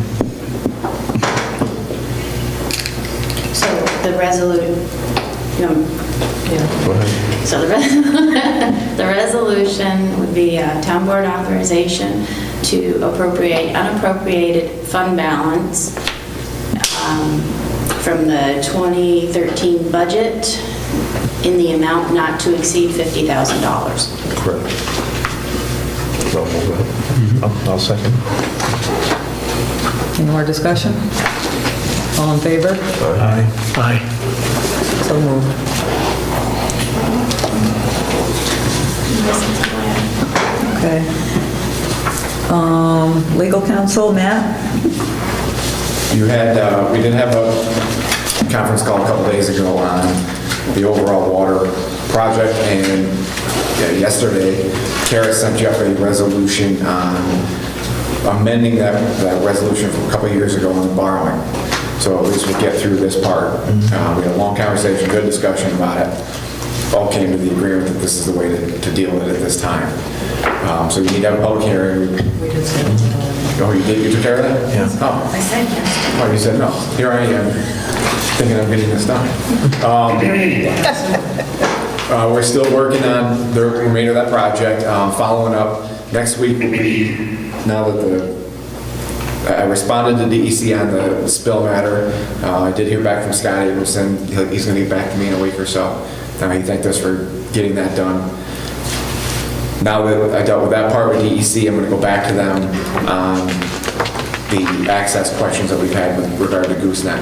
I kind of wanted that, what they needed from us out the door before I went back to them on something I need from them. So now, next week, I'm going to deal with that part, getting a meeting with the forestry side to get a final answer on what we can and can't do up there. It's going to be a little dicey discussion, but I think we're on some pretty good ground. So we'll go up and deal with that. It's a place to start. Yes. Yep. I already updated on code enforcement. We have. Are we not asking for trouble, man? I mean, do we have to ask that question now? It's not necessarily an ask. It's to get more information out of them. Okay. Because there is a provision, and you guys have seen that stack of I just think the work is going to create, someone's going to have to go through that stuff. I've already done it. Have they already done it? I have. You have, but have they? DEC? Yeah. Oh, I think so. Okay. I don't know. A lot of it came from them, that they had sent me on a FOIA request. So I don't know that it's something that they've dealt with in the recent past, having to get access to these. But there's a lot of ambiguity in the whole thing, right? Yes. So You're talking about the state land. the state land, access to the dam. Yeah, access to the maintenance. dam. Other and towns maintenance that to the were town. have stuff like Yes. that. Yeah, this is not the first time this has been done. No. There's precedents that this, yeah. But at the end of the day, I mean, what are we seeking? Are we seeking a permission slip, so to speak? Or There's for the part that's on state land, for lack of a better term, yes. It's not as fully discretionary on that end, the DEC side. But yes, to answer you, there's a process you have to go through to get through that. And it is wilderness area. Yeah. Yeah. Parts of it. You know, where Fair Lake cuts in and out. That it's right near that. Right at the top of the hill, one and hit the piece. top of the hill, it's a sign. Yeah, you guys, I brought it with me. You've seen that old part of that map that we've got. Yeah. There's one piece that juts in. That's part of the wilderness. That's the part we have to deal with. But our pipe runs through it. Yeah. Yeah. This will be interesting. Yep, and we are working on that. Get permission from the state to go onto our own, I wouldn't say, maybe permission isn't the best word. okay. Just to let them Anyway, know. Just to let them know that we're going Yeah, to get to our own property through theirs. yeah. Okay. That's my position anyway. That's what I See what they come up with. And the college, there have been a bunch of emails back and forth on that, and that is moving ahead. Crazy. Good. But you can't fix it. Other than that, yes, we're doing a bunch of the code enforcement stuff with Bill, and he's definitely moving things along. Oh, he sure is. I'm getting notices of violations on my desk a couple every week. Yeah, he's got it. He's really, I came up and met with him, sat down between the last meeting and this meeting, and just went through with the zoning stuff, and he's got it grasped. So when people come in, and instead of just sending them to the planning board or sending them to the zoning board, it's not their determination, it's his. He's the code, he's got a bunch of hats on, he's also the zoning administrator. So once we went through that and how that relates to the building code enforcement, you almost don't get to the building code enforcement until you deal with the zoning issue. Right.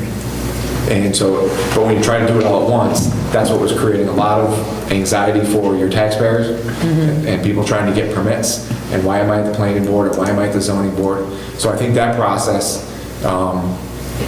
is working out. I think that what would be a goal for the new year is to actually deal with the applications. We talked about it a couple of years ago, kind of got shelved when the zoning thing was going on, and we were looking at that potential code. But some better applications, I think, would help him procedure-wise to deal with that. Something you can just check the box and write in and hand somebody, you want to build too close to the property line, here's your, boom, you got to apply for a variance. Not just refer them to the ZBA because they don't really have any idea why they're there. And so I think that's a good process, and he calls the questions and things are moving along. good. Can we make sure that he finds out when he's getting this system and the information program we're putting in, that Is that the one he showed me that he was looking at? That's a heck of a system. I don't know, I've never used it before, but I just want to make sure, it's like you said, if we can improve his time,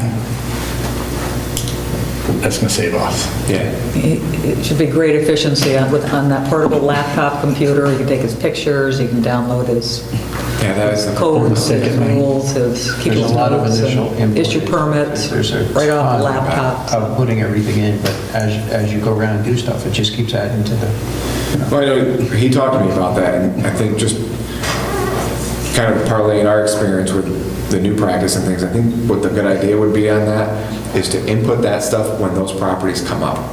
So you don't have to just run right in and put all, I mean, some of the tax map data and all that stuff gets drawn in automatically, they just upload it. But, you know, from like his files, when he deals with the property, he can pull that file out, put that information in that. He doesn't have to, right out of the gate, run and put all that information in. It'll take so much time. Right. Just kind of deal with it as that file comes up for that property. You know, that, I think that'd be a little easier time-wise to do that. Yeah. Good. Should really help him. Anything else? That's it. Okay, thank you. Let's see, Michael. Tanya, town clerk. I have Carla asked me to bring a resolution for the standard workday reporting that she has to do to the state retirement system, and you do it every year. And I think this one just finally caught up to this year, but it's to pass a resolution to establish the standard workday for elected and appointed officials. And it's for Deb Mulaney, myself, Wayne Taylor, Dave Luliano, and Keith Dudek, and Jim O'Brien. Everybody know it? I'll move it. We do it every year. Is there a second? Second. Discussion? I'll clue what she's talking about. Huh? Is it calendar This is thing? where you have to. Your elected official hours. weekly calendar hours. Yeah? This is finally caught up to this year. You've already done it, and you're on here being recorded. But we have to do an actual resolution by the board, and I have to sign it, and I have to assign a number, and Thank you. I know what you're talking about. your calendar. Yeah. 3-month calendar, we have to do it every year. Detailed. Or pick 3 months out. Yeah. Only 3 I know months what out of you're- your I know what you're talking about. weekly Yeah. calendar. All in favor? Aye. Anybody opposed? Carries. Anything else? Chief Johns? Before we go to Mark, as long as she brought that up, we had 3 individuals. I spoke with Carlin today. She was going to take care of their registration on the school. We need to approve the credit card use. They're going down to a planning board school. Oh, okay. And they told me I had to get that done tonight. So it's a motion on the floor to have 2 of the planning board members and Bill go into this school. For their annual certification credits, towards their credits? Yeah, right. Planning board credits? I'll second. All in favor? Who's Anybody it? I second. opposed? Who is it? Who is it? It's Joe It's- Favardo, Mike Powers, and Bill Ball. Yeah. What do they have? Is it for the registration, you're going to use the credit card or what? I believe that's what it's for, yes. I stopped by, and Carl told me she'd already taken care of as far as getting them on the books, but she'd take care of the payment tomorrow. Where's the class, do you know? I think it's Fort William Henry, I believe it is. Oh, okay, so it's just a day trip, no Yeah, overnight? no, it's not overnight. Okay, good. Cool. Shoot the cannon. Good. I'm glad it's so convenient. All in favor? Aye. So moved. Mark. Okay, just real quick, the temporary no parking zones, just to make them enforceable by the police department, and we do that through a board resolution. September 27th, there's going to be 2 large-scale events that are going to run head-on collision. We have the local Ty versus Mariah football game, which has a big turnout. But at the same time, 7 o'clock p.m., we're going to start having runners come into town for something called the Ragnar Relay that has hundreds of people actually competing on a relay race. And the relay is being done at Ticonderoga Elementary Middle School. Excellent. So in planning with the school district, we would like to facilitate both events happening at the same place at the same time by asking for no parking zone on both sides of Alexandria Avenue from the entrance to the middle elementary school to the entrance of the bus garage. If that's something the board would consider putting in place as a from 4 p.m. to, let's say, midnight on September 27th, if the board would consider doing that through resolution. I'll move it. Fire department all cool with that and everything, Mark, in terms of, I mean, there's no issues? Traffic control, we're going to have an officer who's going to be paid, the town is going to be reimbursed from the Ragnar Relay for traffic control positions that are occurring that particular night. The traffic control will have under control with our normal staffing plus that extra officer being paid for that. Okay, so you're going to need the fire. They paid last year, didn't Yes, they? indeed. Last year, too. September 27th. Yep. I'll move it. Second? I'll second it. All in favor? Aye. Anybody opposed? Unless anyone has any questions, that's all I have for you. Okay, very good.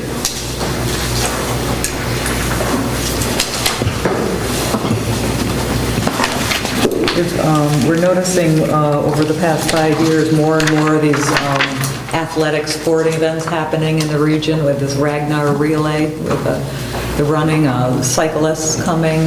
Hague has had their triathlon, and then they had a weekend-long swimming event. So it's happening throughout the county, but we're finally seeing a lot more here in the southern end of the county. So really want to encourage that as much as we can. We'll go to end of the meeting minutes, approval of the water and sewer reports. I'll move it. Second? Second. Discussion? All in favor? Aye. So moved. Approval of the supervisor's monthly financial report. No. I'll move it. Is there a second? Second. Discussion? All in favor? Aye. So moved. Motion to pay the bills. I'll move it. Councilman Whitford, is there a second? Somebody want to approve paying the bills this month? I'll second it. Councilman Oliano? Discussion? Approved. All in favor? Aye. Anybody opposed? Okay. Matt, do you need us for anything? Okay. Meeting is adjourned. Any final comments? Is there a first? Is there final comments from? I'm gonna do Are you it. doing a first and second to adjourn? Somebody want to adjourn? I'll make the motion. Amy, did you just say that? Do we have an invoice on that already?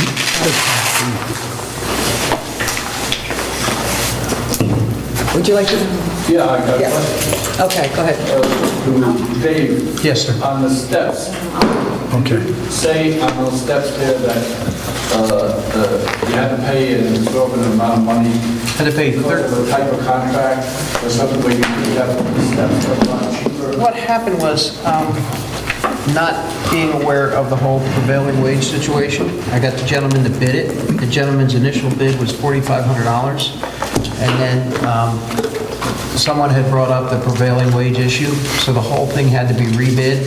The rebid, the same person got it for $13,700. Did the same thing, yes. It ended up costing the town quite, but that's what New York State... It's Wick's Law and Davis Bacon. That has nothing to do with the building being a Historical.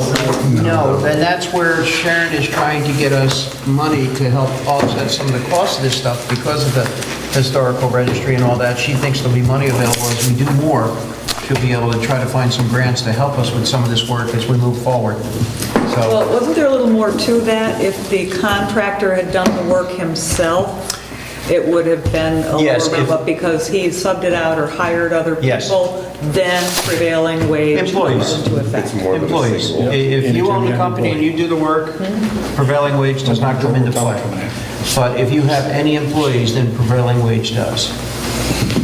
Is there any way that you know of to get around that situation? I mean, Well, in your bids, I mean, did you make that statement in your bids that if you bid it, you not, do it? not in New York State. Well, you know, like, there are smaller jobs, like we're talking about some work in town, some roof work and all, that we can ask the people that own the company if they can do the work to try to, yes. Oh, yes, we do Because, that. I mean, I can say I'm a paving company and, Yes. but I contracted out to Rio.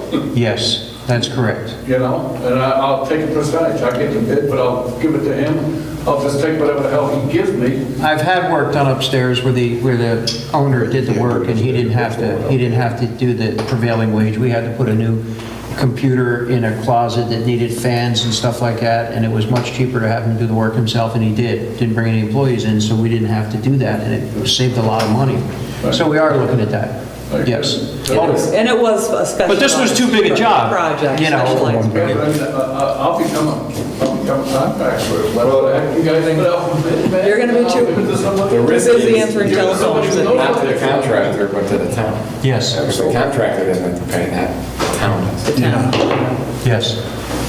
He's the, But the mistake was mine, okay. No, I'm not As far as the prevailing wage, I missed it, so. I just thought it might have been something to do with, because you had a historical status attached to the building. Because I know there's a lot of things you can Yeah. and can't do. A lot of things you can't do, because that's why the post office doesn't have a handicap access, That's correct. right? That's correct, yes. Yeah. State mandate. Yeah, but you know they can do that, as long as it's not so big, you're really attached. They say they do. They say they do. Yeah, they do. With the back door. That's right. Anything else to come before the board? Want to make a motion to adjourn? I move we adjourn. You want a second? Councilman Cook? All in favor? Aye, go on.